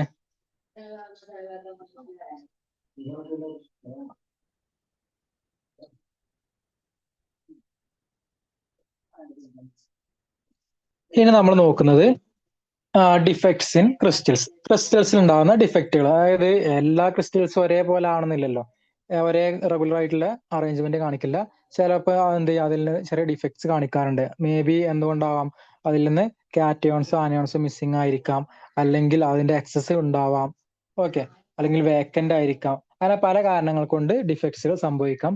അത് അങ്ങനെ ഡിഫക്ട്സിനെ നമ്മൾ 4 തരത്തിൽ ക്ലാസിഫൈ ചെയ്തിട്ടുണ്ട്. Point defects, line defects, surface defects, then volume defects. നമുക്കത് പോയിന്റ് ഡിഫക്ട്സ് പറഞ്ഞാൽ എന്താ, irregularities at 1 or 2 lattice point. നമ്മുടെ ഇപ്പൊ ഈ ലാറ്റിസ് പോയിന്റിൽ ഏതെങ്കിലും ഒരു പോയിന്റിലാണെന്ത് ഇവിടെ ഇറഗുലാരിറ്റി ഉള്ളതെങ്കിൽ അതാണെന്ത് പോയിന്റ് ഡിഫക്റ്റ്. നമ്മൾ ഇനി പഠിക്കുന്ന സ്റ്റോഷിയോമെട്രിക്കും നോൺ സ്റ്റോഷിയോമെട്രിക്കും എന്ത് ഒക്കെ പോയിന്റ് ഡിഫക്റ്റുകളാണ്. പിന്നെ അടുത്തതാണ് ലൈൻ ഡിഫക്റ്റ്. നമ്മളിപ്പോ ഇവിടെ ലൈൻ ഡിഫക്റ്റ് ആ വാക്കിൽ തന്നെ ഉണ്ട്. ആ ഒരു ലൈനിൽ മൊത്തം എന്താണ് ഡിഫക്റ്റ്. ഇപ്പൊ ക്രിസ്റ്റലോഗ്രാഫി പ്ലെയിൻ എടുക്കുകയാണെങ്കിൽ ആ പ്ലെയിൻ മൊത്തം എന്താണ് ഡിഫക്റ്റ് കാണുന്നുണ്ടെങ്കിൽ, ആ ഡിസ്ലൊക്കേഷൻ കാണുന്നുണ്ടെങ്കിൽ അതാണ് ലൈൻ ഡിഫക്റ്റ്. ഇനി അത് സർഫസിലാണെങ്കിലോ, ആ റെഗുലാരിറ്റീസ് സർഫസിലാണ് മൊത്തം കാണുന്നതെങ്കിൽ അതാണ് സർഫസ് ഡിഫക്റ്റ്. പിന്നെ ഇനിയിപ്പോ ക്രാക്സ്, വോയിഡ്സ് ഇതൊക്കെ എന്താണ് മൊത്തം നോക്കുകയാണെങ്കിൽ വോളിയം ഡിഫക്ട്സ് ആണ്. അത് നമ്മളെ സംബന്ധിച്ച് നമുക്ക് പഠിക്കാനുള്ളത് എന്തേ ഉള്ളൂ, പോയിന്റ് ഡിഫക്റ്റുകളെ കുറിച്ചാണ് പഠിക്കാനുള്ളത്. ഓക്കെ, അപ്പൊ പോയിന്റ് ഡിഫക്ട്സുകൾ തന്നെ 2 രീതിയിൽ ക്ലാസിഫൈ ചെയ്തിട്ടുണ്ട്. ഒന്ന് സ്റ്റോഷിയോമെട്രിക് ഡിഫക്റ്റ്, രണ്ടാമത്തത് നോൺ സ്റ്റോഷിയോമെട്രിക് ഡിഫക്റ്റ്. ഇതിൽ തന്നെ ഫർദർ ക്ലാസിഫിക്കേഷൻ വരുന്നുണ്ട്. നമ്മളെ ഫ്രങ്കൽ ഡിഫക്റ്റ്, അതുപോലെ ഷോക്കി ഡിഫക്റ്റ് ഒക്കെ ഇതിലാണ് സ്റ്റോഷിയോമെട്രിക് ഡിഫക്റ്റ് ആണ് വരുന്നത്. ഈ നോൺ സ്റ്റോഷിയോമെട്രിക് ഡിഫക്റ്റിൽ വരുന്നതാണ് മെറ്റൽ എക്സസ് ഡിഫക്റ്റ്, അതുപോലെ മെറ്റൽ ഡെഫിഷ്യൻസി ഡിഫക്റ്റുകളൊക്കെ ഇതിലാണ്. അതുപോലെ എഫ് സെന്റർ ഒക്കെ വരുന്നത് ഇതിലാണ്. നോൺ സ്റ്റോഷിയോമെട്രിക് ഡിഫക്റ്റ് ആണ്. നമുക്ക് ആദ്യം സ്റ്റോഷിയോമെട്രിക് ഡിഫക്റ്റുകൾ നോക്കാം. Stoichiometric defects is due to the defects do not change the stoichiometry of the solid. അതായത് സ്റ്റോഷിയോമെട്രി എന്ന് പറഞ്ഞാൽ അതിന്റെ ആ കെമിക്കൽ കോമ്പോസിഷൻ എന്തെങ്കിലും പ്രത്യേകിച്ച് മാറ്റൊന്നുമില്ല. അതായത് ഇപ്പൊ നോക്കുക, ഇപ്പൊ NaCl ക്രിസ്റ്റൽ നിങ്ങൾ കൺസിഡർ ചെയ്യുമ്പോൾ സപ്പോസ് അതില് 100 NaCl ഉണ്ട് വിചാരിക്കുക. 100 Naയും കാറ്റയോണും അതുപോലെ 100 ക്ലോറിൻ ആനയോണും ഉണ്ട് വിചാരിക്കുക. ഓക്കെ, ഇനി ഇതിൽ ഇപ്പൊ സ്റ്റോഷിയോമെട്രിക് ഡിഫക്റ്റ് ആണെന്നുണ്ടെങ്കിൽ ഇതിൽ നിന്ന് ഒരു Na+ഉം ഒരു Cl- മിസ്സായി വിചാരിച്ചോളൂ. ഒരു കാറ്റയോൺ ഒരു ആനയോൺ മിസ്സായി. അപ്പൊ എത്ര, 99 Na+ഉം 99 Cl- ഉണ്ട്. അപ്പൊ ഇവിടെ നോക്കാം, ഇതിന്റെ റേഷ്യോ എടുക്കുകയാണെങ്കിൽ തന്നെയാണ് 1:1 തന്നെയല്ലേ. റേഷ്യോയിൽ പ്രത്യേകിച്ച് മാറ്റം വരുന്നുണ്ടോ? ഇല്ല. അപ്പൊ ഇങ്ങനെ കെമിക്കൽ കോമ്പോസിഷൻ മാറ്റം വരാത്ത ഡിഫക്റ്റുകളാണ് ഏത്, സ്റ്റോഷിയോമെട്രിക് ഡിഫക്റ്റ്. അപ്പൊ ഇതിന് എക്സാമ്പിൾ ഇതേപോലെ മേ ബി എന്താ, Na+ ഇതിൽ നിന്ന് എന്താ പറയുക, ഈ ലാറ്റിസിൽ നിന്ന് ഇൻഡസ്ട്രീഷ്യസ് ആയിട്ട് അല്ലെങ്കിൽ വോയിഡിലേക്ക് അങ്ങനെ ഒരു ചേഞ്ച് സംഭവിക്കാം. അപ്പൊ ആ സമയത്ത് എന്തുണ്ടാവുക, ആ സമയത്തും ഇതിന്റെ ടോട്ടൽ നമ്പർ ഓഫ് കാറ്റയോൺ മാറിയോ? ഇല്ല, മാറിയിട്ടില്ല. അതായത് കെമിക്കൽ കോമ്പോസിഷൻ മാറാത്ത അല്ലെങ്കിൽ അതിന്റെ സ്റ്റോഷിയോമെട്രി മാറ്റം വരാത്ത ഡിഫക്റ്റുകളാണ് ഏത്, സ്റ്റോഷിയോമെട്രിക് ഡിഫക്ട്സ് എന്ന് പറയുന്നത്. അപ്പൊ അത് ഏതൊക്കെ നോക്കാം. അത് വേക്കൻസി ഡിഫക്റ്റ് വരാം, അതുപോലെ ഇൻഡസ്ട്രീഷ്യൽ ഡിഫക്റ്റുകൾ വരാം. ആ വേക്കൻസി ഡിഫക്റ്റ് പറയുന്നത് എന്താ വെച്ചാല്, ഇവിടെ എന്താണ്, ഈ ലാറ്റിസൈറ്റിൽ നിന്ന് അല്ലെങ്കിൽ നമ്മുടെ പാർട്ടിക്കിൾസ് എന്ത് ചെയ്യുക, മിസ്സായി പോവുക. അത് ആറ്റംസ് ആവാം, അയോൺസ് ആവാം. അങ്ങനെ ഈ കാറ്റയോൺ ആവട്ടെ ആനയോൺ ആവട്ടെ ഇതെല്ലാം എന്താവാ, ലാറ്റിസ് പോയിന്റിൽ നിന്ന് മിസ്സാവുകയാണെങ്കിൽ അതാണ് എന്ത്, വേക്കൻസി ഡിഫക്റ്റ് എന്ന് പറയുന്നത്. ഓക്കെ, അപ്പൊ ഇവിടെ സ്വാഭാവികമായിട്ട് മിസ്സാകുമ്പോൾ ഇതിന്റെ ഡെൻസിറ്റി എന്താവുക, ഡിക്രീസ് ആയില്ലേ, ഡിക്രീസ് ആവും. അപ്പൊ പൊതുവെ കാണുന്ന ഏതിലേക്കാണ്, മെറ്റൽസിലെ അയോണിക് സോളിഡ്സിലേക്ക് കാണുന്ന ഒരു മെയിൻ ഡിഫക്റ്റ് ആണ് ഇത്, വേക്കൻസി ഡിഫക്റ്റ്.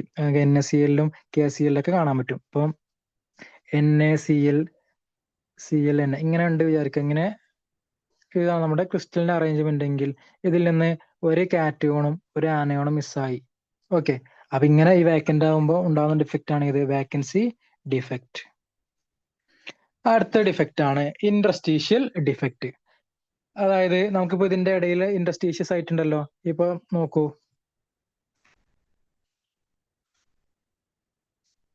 ഇതാണ് ഇപ്പൊ എന്റെ ലാറ്റിസിന്റെ അറേഞ്ച്മെന്റ് എന്ന് വിചാരിക്കുക. ഓക്കെ, അപ്പൊ ഇവിടെ എന്താണ്, ഇതാണ് അറേഞ്ച്മെന്റ്. അപ്പൊ ഇതില് ഈ ഒരു കാറ്റയോൺ എന്ത് ചെയ്യാ, ഒരു കാറ്റയോണോ അല്ലെങ്കിൽ ഒരു ആനയോണോ അല്ലെങ്കിൽ കാറ്റയോൺ എന്ത് ഇപ്പൊ നോക്കാം, ഇത് ഈ ഇൻട്രസ്റ്റീഷ്യൽ സൈറ്റിലേക്ക് ഇങ്ങോട്ട് വരികയാണെങ്കിൽ അതിന് വിളിക്കുന്ന പേരാണത്. ഒന്നെങ്കിൽ ഇങ്ങോട്ട് വരാം, അല്ലെങ്കിൽ ഇതിലേക്ക് എക്സ്ട്രാ ആളുകൾ എന്ത് ചെയ്യാം, ഇമ്പ്യൂരിറ്റീസ് പോലെ ഇതിലേക്ക് ഈ ഇൻട്രസ്റ്റീഷ്യൽ സൈറ്റിലേക്ക് എൻറ്ററും ചെയ്യാം. അപ്പൊ അങ്ങനെ ഉണ്ടാകുന്ന ഡിഫക്റ്റ് ആണ് ഇത് ഇൻട്രസ്റ്റീഷ്യൽ ഡിഫക്റ്റ് എന്ന് പറയുന്നത്. അപ്പൊ extra atoms occupy ഇൻട്രസ്റ്റീഷ്യൽ space between regular lattice point. Okay, അപ്പൊ റെഗുലർ ആയിട്ടുള്ള ലാറ്റിസ് പോയിന്റ് ഇടയിൽ ഈ എക്സ്ട്രാ ആറ്റംസ് വന്ന് അല്ലെങ്കിൽ ഇതിന്റെ ഇൻട്രസ്റ്റീഷ്യൽ സൈറ്റിലേക്ക് എക്സ്ട്രാ ആറ്റംസ് വരികയാണെങ്കിൽ അതാണ് എന്ത് ഇൻട്രസ്റ്റീഷ്യൽ ഡിഫക്റ്റ് എന്ന് പറയുന്നത്. അപ്പൊ ഈ എക്സ്ട്രാ ഒരു ഇമ്പ്യൂരിറ്റി വരികയാണെങ്കിൽ നിങ്ങൾ നോക്കുക, നേരത്തെ ഉണ്ടായിരുന്ന ആ സോഷ്യോമെട്രി എന്തെങ്കിലും മാറ്റം വരുന്നുണ്ടോ? അതിൽ മാറ്റം വരുന്നൊന്നുമില്ല. മനസ്സിലായോ? അപ്പൊ ഒന്നെങ്കിൽ അതിൽ നിന്ന് ആ ഇൻഡസ്ട്രി സൈറ്റിൽ നിന്ന് ഒരു കാറ്റയോൺ എന്ത് ചെയ്യുക, ഇൻഡസ്ട്രി സൈറ്റിലേക്ക് മാറാം. അല്ലെങ്കിൽ നിങ്ങൾക്ക് വേറെ രീതിയിൽ പറയുകയാണെങ്കിൽ എന്താ, ഒരു എക്സ്റ്റേണൽ ആയിട്ടുള്ള ഒരു ആറ്റം വന്ന് ആ ഇൻഡസ്ട്രീഷ്യൽ സൈറ്റിലേക്ക് വരാം. അതാണ് അത്. എന്നിട്ട് അതിന്റെ സ്റ്റോഷിയോമെട്രി മാറ്റം വരുന്നില്ലെങ്കിൽ അതാണ് എന്ത് ഇൻഡസ്ട്രീഷ്യൽ ഡിഫക്റ്റ് എന്ന് പറയുന്നത്. ഇവിടെ നോക്കുകയാണെങ്കിൽ ഇതിന്റെ ഡെൻസിറ്റി എന്താ ചെയ്യുക, ഇതിന്റെ ഒരു എക്സ്ട്രാ ആറ്റം വന്ന് ചേരുകയാണെങ്കിൽ അതാണ്, അപ്പൊ അതിന്റെ ഡെൻസിറ്റി ഇൻക്രീസ് ആവും. ഇനി അല്ല ചെറിയ ഇന്റർചേഞ്ച് ഒക്കെ ആണെങ്കിൽ അവിടെ പ്രത്യേകിച്ച് മാറ്റമൊന്നുമില്ല. അപ്പൊ ഇത് കാണുന്ന ഏതിലേക്ക്, പൊതുവെ മാട്രിക്സിലാണ് കാണുന്നത്. ലൈക്ക് അയൺ നിക്കൽ, അയൺ നിക്കലിലൊക്കെ കാണുന്ന ഒരു ഡിഫക്റ്റ് ആണ് ഇത് ഇൻഡസ്ട്രീഷ്യൽ ഡിഫക്റ്റ്.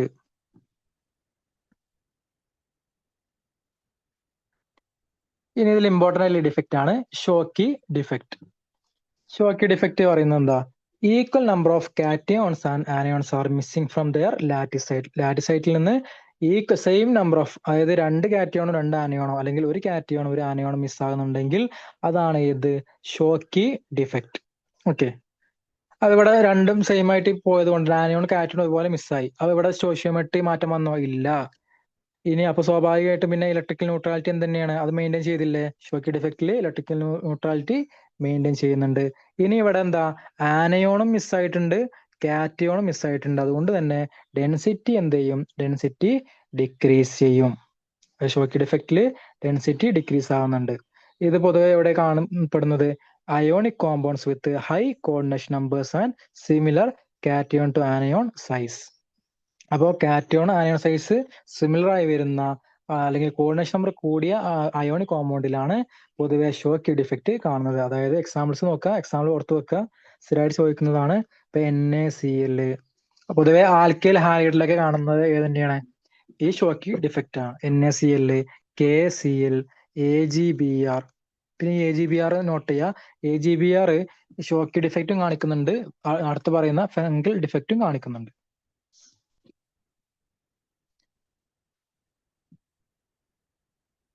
അപ്പൊ ഒരു ഷോക്കി ഡിഫക്റ്റിന്റെ എക്സാമ്പിൾ ആണ് കൊടുത്തിട്ടുള്ളത്. ഇപ്പൊ ഇതാണ് നമ്മുടെ പെർഫെക്റ്റ് ക്രിസ്റ്റൽ. ഓക്കെ, കാറ്റയോൺ ഉണ്ട് ആനയോൺ ഉണ്ട്. ഇപ്പൊ NaCl ആണെങ്കിൽ Na പ്ലസും Cl മൈനസും ആണ് ഇപ്പൊ അറേഞ്ച് ചെയ്തിട്ടുള്ളത്. ഇനി ഇതേ നോക്കാം, ഇതിൽ നിന്നൊന്ന് സംഭവിക്കാം. ഇപ്പൊ ഇവിടെ ആനയോൺ എന്താ, ഇതിൽ നിന്ന് ഒരു മൈനസ് എന്താ, ഒരു ആനയോൺ മിസ്സായി. ഓക്കെ, അതുപോലെ ഇവിടെ എന്താ, ഒരു കാറ്റയോൺ ഒരു പ്ലസ് ചാർജും മിസ്സായി പോയി അല്ലേ. അപ്പൊ ഇവിടെ എന്താണ്, ആനയോണും കാറ്റയോണും ഒരുമിച്ച് മിസ്സായെങ്കിൽ ആ എന്ത് ഡിഫക്റ്റ് ആണ്, ഇതാണ് ഷോക്കി ഡിഫക്റ്റ്. ഏതിലാണ് കാണുന്നത്, NaCl, KCl കാണുന്ന ഒരു ഡിഫക്റ്റ് ആണ് ഷോക്കി ഡിഫക്റ്റ്. ഇനി അടുത്തത് ഫ്രങ്കൽ ഡിഫക്റ്റ്. ഫ്രങ്കൽ ഡിഫക്റ്റ് ആണെങ്കിലോ,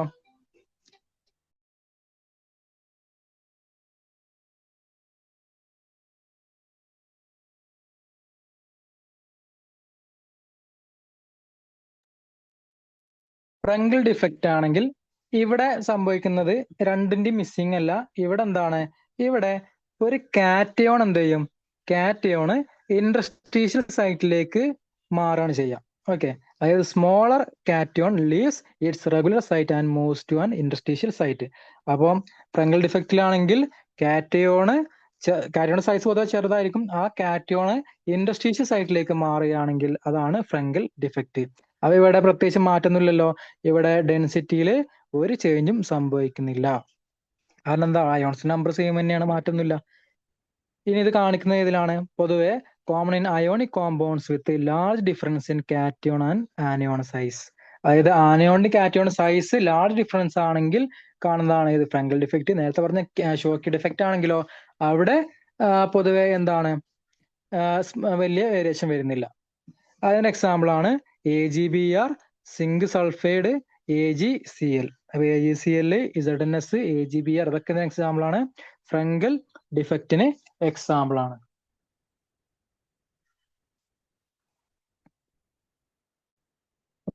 ചിത്രം നോക്കൂ,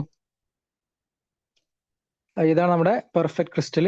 ഇനി രണ്ടാമത്താണ് ഫ്രങ്കൽ ഡിഫക്റ്റ്. ഇപ്പൊ ഇവിടെ നോക്കുകയാണെങ്കിൽ ഇവിടെ ഉണ്ടായിരുന്ന ആ കാറ്റയോൺ എങ്ങോട്ട് മാറി? ഇത് ഇവിടുത്തെ ആ ഇന്റർസ്റ്റീഷ്യൽ സൈറ്റിലേക്ക് മാറി. ഓക്കെ, അതായത് ഇതായിരുന്നു നമ്മുടെ ഇങ്ങനെ ഇവിടെയാണ് കാറ്റയോൺ ഉണ്ടാകേണ്ടത്. അത് നേരെ എന്ത് ചെയ്തു? ഇവിടുത്തെ വോയിഡിലേക്ക് അല്ലെങ്കിൽ ഇന്റർസ്റ്റീഷ്യൽ സൈറ്റിലേക്ക് മാറി. അപ്പൊ എന്ത് സംഭവിച്ചു? ഫ്രങ്കൽ ഡിഫക്റ്റ് സംഭവിച്ചു. പൊതുവെ കാണുന്നത് AgBr, AgBr രണ്ടും കാണുന്നുണ്ട്. AgBr, AgCl, ZnS ഇതിലൊക്കെ കാണുന്ന ഏതാണ്? ഫ്രങ്കൽ ഡിഫക്റ്റ് ആണ്. പിന്നെ ഇവിടെ പ്രത്യേകിച്ച് ചാർജിൽ മാറ്റമൊന്നുമില്ല, ന്യൂട്രാലിറ്റി മെയിൻറ്റെയിൻ ചെയ്യുന്നുണ്ട്. ഡെൻസിറ്റിയിൽ മാറ്റം ഉണ്ടോ? ഡെൻസിറ്റിയിലും മാറ്റം വരുന്നില്ല. അപ്പൊ ഇപ്പൊ ഈ പറഞ്ഞതെല്ലാം ഒന്ന് ടേബിൾ ചെയ്തിട്ടുണ്ട്. Vacancy defect, interstitial defect, Schottky, Frenkel. അപ്പൊ ഇവിടെയൊക്കെ നോക്കുകയാണെങ്കിൽ എന്താണ്? ഡെൻസിറ്റിയിൽ ഷോക്കി ഡിഫക്റ്റ് ആണെങ്കിൽ ഡെൻസിറ്റി ഡിക്രീസ് ചെയ്യുന്നുണ്ട്. ഫ്രങ്കലിൽ എന്തില്ല? പ്രത്യേകിച്ച് മാറ്റമൊന്നുമില്ല. എക്സാമ്പിൾസ് ഷോക്കിന്റെ NaCl, KCl, ദെൻ ഫ്രങ്കലിൻ്റെത് AgBr, ZnS. ഇവിടെയും AgBr വരും കേട്ടോ. ഇനി അടുത്തതാണ് നോൺ സ്റ്റോഷിയോമെട്രിക് ഡിഫക്റ്റ്. അപ്പൊ സ്റ്റോഷിയോമെട്രി അറിയുന്നുണ്ടെങ്കിൽ പിന്നെ നോൺ സ്റ്റോഷിയോമെട്രി എന്താണ്? ഇവിടെ കെമിക്കൽ കോമ്പോസിഷൻ എന്ത് ചെയ്യും? വേരി ചെയ്യും അല്ലെ? അപ്പൊ these defects changes the stoichiometric ratio between cations and anions. അപ്പൊ ആനയോൺസും കാറ്റയോൺസ് തമ്മിലുള്ള സ്റ്റോഷിയോമെട്രി അല്ലെങ്കിൽ എന്ത് കെമിക്കൽ കോമ്പോസിഷൻ ഇവിടെ വേരി ചെയ്യുന്നു. അത് പൊതുവെ കാണുന്നത് ഇതിലാണ്, ട്രാൻസിഷൻ മെറ്റൽ കോമ്പൗണ്ട്സിലാണ് പൊതുവെ ഇത് കാണുന്നത്. കാരണം ട്രാൻസിഷൻ മെറ്റൽസിന് എന്തുണ്ട്? വേരിയബിൾ ഓക്സിഡൻ സ്റ്റേറ്റ് ഉണ്ട്, നമ്മൾ D ബ്ലോക്കിൽ പഠിച്ചതാണ്. അപ്പൊ ഇതിന്റെ എക്സാമ്പിൾസ് ഏതൊക്കെയാ? രണ്ട് ടൈപ്പ് ആണ് മെയിൻ ആയിട്ട്. മെറ്റൽ എക്സസ് ഡിഫക്റ്റ് ഉണ്ട്, മെറ്റൽ ഡെഫിഷ്യൻസി ഡിഫക്റ്റ് ഉണ്ട്. അപ്പൊ ആദ്യം നോക്കുന്നത് മെറ്റൽ എക്സസ് ഡിഫക്റ്റ് ആണ്. അപ്പൊ അത് രണ്ട് ടൈപ്പ് ഉണ്ട്. ഒന്ന് ഡ്യൂ ടു ആനയോൺ വേക്കൻസീസ് അല്ലെങ്കിൽ എഫ് സെന്റേഴ്സ്. അപ്പൊ ഇവിടെ നോക്കുന്നത് എന്താ ചോദിച്ചാല്, ഇപ്പൊ നമ്മുടെ മെറ്റൽസ് ഇല്ലേ, മെറ്റൽസിൽ അതായത് ഇപ്പോ Fe ആണ് വിചാരിച്ചോളൂ. അപ്പൊ ഇതിൽ നിന്ന് മെറ്റൽ എന്ത് ചെയ്യാ? അതിൽ നിന്ന് എന്താ പറയാ, മെറ്റൽസിൽ നിന്ന് ഒരു ആനിയോൺ പോയിട്ട് അവിടെ എന്ത് വരിക? ഇലക്ട്രോൺ ട്രാപ്പ് ആവുക. അതാണ് ആനിയോൺ വേക്കൻസി എന്ന് പറയുന്നത്. അപ്പൊ ഇവിടെ മെറ്റൽ എക്സസ് ഡിഫക്റ്റിലാണെങ്കിൽ ഒന്നെങ്കിൽ ആനയോൺസിന്റെ വേക്കൻസി. അപ്പൊ സ്വാഭാവികമായിട്ട് നിങ്ങൾ നോക്കുക, ഇപ്പോ കാറ്റയോൺ ഉണ്ട്, ആനയോൺ. അപ്പൊ Na+NaCl ആണെങ്കിൽ നോക്കൂ, Cl, Na. ഇതിൽ നിന്ന് Cl മിസ്സായി പോയി. ഓക്കെ, Cl മിസ്സായി കഴിഞ്ഞപ്പോൾ ഇവിടെ എന്താണ്? മെറ്റൽസിന് Naന്റെ എണ്ണം എത്രയാണ്? മെറ്റലിന്റെ എണ്ണം കൂടുതലല്ലേ? കൂടുതലാണ്. അപ്പൊ ഇതാണ് മെറ്റൽ എക്സസ് ഡിഫക്റ്റ്. അപ്പൊ ഇവിടെ Cl മിസ്സായി പോയി. അപ്പൊ ഒരു Cl മിസ്സായത് കൊണ്ട് തന്നെ അവിടെ ആരെ ട്രാപ്പ് ചെയ്യും? ഒരു ഇലക്ട്രോൺ വന്ന് ട്രാപ്പ് ചെയ്യും. അപ്പൊ അങ്ങനെ ട്രാപ്പ് ചെയ്ത ആ ഇലക്ട്രോണിനെ വിളിക്കുന്ന പേരാണെന്ത്? എഫ് സെന്റർ അല്ലെങ്കിൽ എഫ് സെന്റർ ഇലക്ട്രോൺ എന്നൊക്കെ പറയുന്നത്. അപ്പൊ ഈ എന്താ പറയാ, ആനയോൺ വേക്കൻസിയിലേക്ക് അല്ലെങ്കിൽ ഈ എഫ് സെന്ററിലേക്ക് ഇലക്ട്രോൺ ട്രാപ്പ് ചെയ്യുമ്പോൾ ഇങ്ങനെ ഇതെന്ത് കാരണമാവും? ഈ ക്രിസ്റ്റൽസിൽ കളറ് ഫോം ചെയ്യാൻ കാരണമാവും. ഓക്കെ, അപ്പൊ അതൊരു നോട്ട് ചെയ്ത് വെക്കുക. എഫ് സെന്റർ കാരണം എന്ത് കളേഴ്സ് ഫോം ചെയ്യാറുണ്ട്. ഒരു എക്സാമ്പിൾ ആണ്, ഇപ്പൊ NaCl യെല്ലോ കളർ കാണിക്കുന്നുണ്ട് എങ്കിൽ അവിടെ എന്താണ്? അവിടെ മെറ്റൽ എക്സസ് ഡിഫക്റ്റ് അല്ലെങ്കിൽ ഡ്യൂ ടു എഫ് സെന്റേഴ്സ് മൂലമാണ് ഈ NaClന്റെ നിറം. പൊതുവെ NaCl കളർ ഇല്ലല്ലോ, അതിന്റെ യെല്ലോ കളർ വരാൻ കാരണം എന്താണ്? കാരണം ഇവിടെ ഒരു ഡെഫിഷ്യൻസി, അവിടെ മെറ്റൽ എക്സസ് ഡിഫക്റ്റ് ഫോം ചെയ്തു, അല്ലെങ്കിൽ ഇതിലെ Cl- എന്ത് ചെയ്തു? അത് ആനോണിന്ന് മിസ്സായി പോയി, പകരം ഒരു ഇലക്ട്രോൺ ട്രാപ്പ് ചെയ്തു. ഓക്കെ, അപ്പൊ ഇതിന് എക്സാമ്പിൾ ആണ്. അതായത് NaCl നമ്മള് സോഡിയം വേപ്പറുമായിട്ട് ഹീറ്റ് ചെയ്യുന്ന സമയത്ത് NaCl എന്തായിട്ട് മാറും? യെല്ലോ കളറായിട്ട് മാറും. അതിന്റെ റീസൺ എന്താണ്?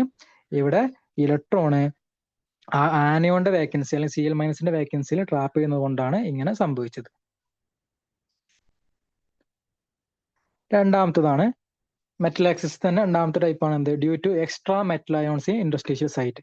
അപ്പൊ നേരത്തെ ആനയോണ്ട് കുറവ് കൊണ്ടായിരുന്നു അവിടെ മെറ്റൽ ആക്സിസ് ആയതെങ്കിൽ ഇവിടെ എന്താ സംഭവിക്കുന്നത്, ഇവിടെ എക്സ്ട്രാ മെറ്റൽ അയോൺസ് ഇതിലേക്ക് എൻ്റർ ചെയ്യുകയാണെങ്കിൽ സ്വാഭാവികമായിട്ട് ഈ ഇൻഡസ്ട്രിയൽ സൈറ്റിലേക്ക് മെറ്റൽസ് കൂടുതൽ വരികയാണെങ്കിൽ സ്വാഭാവികമായിട്ടും ഇവിടെ മെറ്റൽസിന് എണ്ണം കൂടില്ലേ, അപ്പൊ മെറ്റൽ എക്സസ് ആവില്ലേ, ആവും. അപ്പൊ അതാണ് ഇവിടെ പറയുന്നത്, extra metal cations occupy interstitial spaces.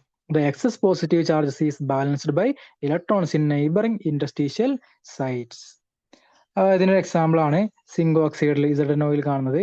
ZnOന്റെ നിറം യെല്ലോ ആയി മാറുന്നത് ZnO ഹീറ്റ് ചെയ്യുന്ന സമയത്ത് എന്തായി മാറും, ZnO യെല്ലോ കളറായി മാറും. അതിന്റെ റീസൺ എന്താ ചോദിച്ചാൽ എന്താ, ഇവിടെ due to extra metal ions in interstitial site. ഇനി രണ്ടാമത്തെ ടൈപ്പാണ് മെറ്റൽ ഡെഫിഷ്യൻസി ഡിഫക്റ്റ്.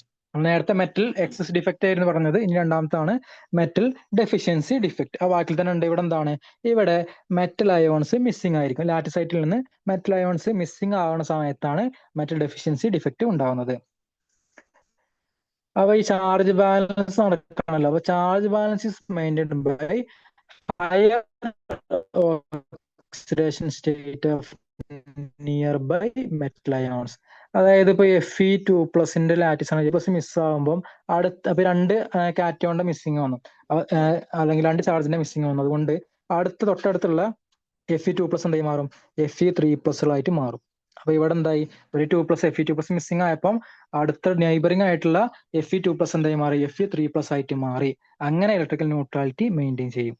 മനസ്സിലായോ? അതാണ് മെറ്റൽ ഡെഫിഷ്യൻസി ഡിഫക്റ്റ്. ഇത് പൊതുവെ കാണിക്കുന്ന ആരാണ്, ഇത് ട്രാൻസിഷൻ മെറ്റൽ ഓക്സൈഡ്സ് ആണ് മെറ്റൽ ഡെഫിഷ്യൻസി ഡിഫക്റ്റ് കാണിക്കുന്നത്. കാരണം എന്താ, ഇപ്പൊ Fe2+ന് Fe3+ ആയി മാറാൻ പറ്റും, അല്ലെങ്കിൽ ഡിഫറെന്റ് ഓക്സിജൻ സ്റ്റേറ്റ് ഉള്ളത് കൊണ്ടാണ് ഇങ്ങനെ നടക്കുന്നത്.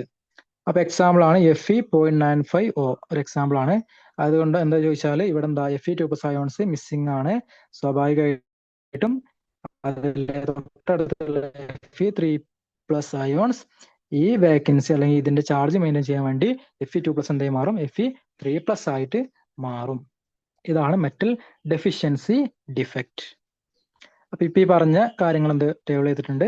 മെറ്റൽ എക്സസ് ഡിഫക്റ്റിൽ ഒന്ന് F സെന്ററും പിന്നെ ഇൻഡസ്ട്രീഷ്യൽ ഡിഫക്റ്റാണ് വരുന്നത്. അപ്പൊ ഇവിടെ നോക്കുകയാണെങ്കിൽ മെറ്റലിന്റെ എണ്ണം എന്താണ്, പൊതുവെ കൂടുതലായിരിക്കും. ദെൻ ഇവിടെ എന്താ, ഇത് മൂലം കളേഴ്സ് ഫോം ചെയ്യുന്നു. എക്സാമ്പിൾ ആണ് NaCl യെല്ലോ കളറായിട്ടും KCl വയലറ്റ് കളറായിട്ട് വരാനൊക്കെ റീസൺ, അതിന്റെ ക്രിസ്റ്റൽ ഇങ്ങനെ ഈ കളർ വരാൻ കാരണം അതിലെന്താ, മെറ്റൽ എക്സസ് ഡിഫക്റ്റ് ഉള്ളത് കൊണ്ട് അല്ലെങ്കിൽ F സെന്റർ ഉള്ളത് കൊണ്ടാണ്. മനസ്സിലായോ? അതുപോലെ zinc oxide yellow colour form ചെയ്യാൻ കാരണം എന്താണ്, അതിന്റെ റീസൺ എന്താ, ഈ ഇന്റർസ്റ്റീഷ്യൽ മെറ്റൽ എക്സസ് ഡിഫക്റ്റ് ഉള്ളത് കൊണ്ടാണ്. ഇനി മെറ്റൽ ഡെഫിഷ്യൻസി ഡിഫക്റ്റ് ആണ് ഏതിൽ കാണുന്നത്, FeOയിൽ കാണുന്നത്. മനസ്സിലായല്ലോ? കാരണം അതില് ഈ Fe2+ എന്ത് ചെയ്യും, മിസ്സിംഗ് ആയതുകൊണ്ടാണ് ഇങ്ങനെ സംഭവിക്കുന്നത്. അപ്പൊ ഇപ്പൊ ഇത്രയാണ് നമുക്ക് പഠിക്കാനുള്ള ടോപ്പിക്സ്. അടുത്ത ക്ലാസ്സിൽ സൂപ്പർ കണ്ടക്ടിവിറ്റി പറഞ്ഞാൽ ഈ എന്റെ ടോപ്പിക് കംപ്ലീറ്റ് ആവും. ദെൻ നമുക്ക് എന്ത് ചെയ്യാം, അതുമായി ബന്ധപ്പെട്ട MCQs അടുത്ത ക്ലാസ്സിൽ ഡിസ്കസ് ചെയ്യാം. അപ്പൊ ഇതുവരെ പറഞ്ഞ കാര്യങ്ങൾ എന്തെങ്കിലും ഡൗട്ട് ഉണ്ടോ, പറയൂ. നമ്മൾ ഇതുവരെ പറഞ്ഞത് ഒന്ന് മെറ്റൽസിന്റെ സോളിഡ്സിന്റെ പല ടൈപ്പ് ക്ലാസിഫിക്കേഷൻ പറഞ്ഞു. പിന്നെ പഠിച്ചതാണ് എന്ത്, യൂണിറ്റ് സെല്ലിന്റെ കാര്യം, ക്രിസ്റ്റൽ സ്ട്രക്ചർ പറഞ്ഞു. അതിൽ തന്നെ 7 യൂണിറ്റ് സെല്ല് പറഞ്ഞു. അതിന്റെ എയും ബിയും സിയും അല്ലെങ്കിൽ ആൽഫ ബീറ്റ ഗാമ എന്നുള്ള റിലേഷൻ പഠിച്ചു. പിന്നെ എന്താണ് ബ്രേവൈസ് ലാറ്റിസ് 14 പറഞ്ഞു. പിന്നെ സിമ്പിൾ ക്യൂബിക്, BCC, FCC ഇതിന്റെയൊക്കെ ബേസിക് ആയിട്ടുള്ള കാര്യങ്ങൾ പഠിച്ചു. പിന്നെ പാക്കിംഗ് ഫ്രാക്ഷൻ അത് 3 കണ്ടുപിടിച്ചു.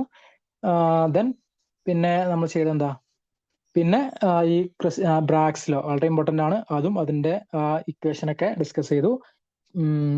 പിന്നെ ലാസ്റ്റ് ആണ് ഇത്, പിന്നെ symmetry elements. Okay, symmetry elements ഓരോന്ന് പറഞ്ഞു. പിന്നെ ഡിഫക്ട്സ് ഇൻ ക്രിസ്റ്റൽസ്, അതിൽ തന്നെ സ്റ്റോഷിയോമെട്രിയും നോൺ സ്റ്റോഷിയോമെട്രി ഡിഫക്റ്റുകളും അതിന്റെ ഓരോ എക്സാമ്പിൾസ് ഒക്കെ ഡിസ്കസ് ചെയ്തതാണ്. വളരെ ഇമ്പോർട്ടന്റ് ആയ ടോപ്പിക്കാണ്. നമുക്ക് 2 മൊഡ്യൂൾ വരുന്നതുകൊണ്ട് തന്നെ നല്ല മാർക്ക് സ്കോർ ചെയ്യാൻ പറ്റുന്ന ഒരു ഏരിയ കൂടിയാണ്. സോ എല്ലാവരും നന്നായിട്ട് പഠിക്കുക. അപ്പൊ അടുത്ത ക്ലാസ്സിൽ സൂപ്പർ കണ്ടക്ടിവിറ്റിയും അതുപോലെ മൾട്ടിപ്പിൾ ചോയ്സ് ക്വസ്റ്റ്യൻ എന്ത് ചെയ്യാം, ഡിസ്കസ് ചെയ്യാം. ക്ലാസ് അപ്പോൾ വൈൻഡപ്പ് ചെയ്യാണ്. Thank you.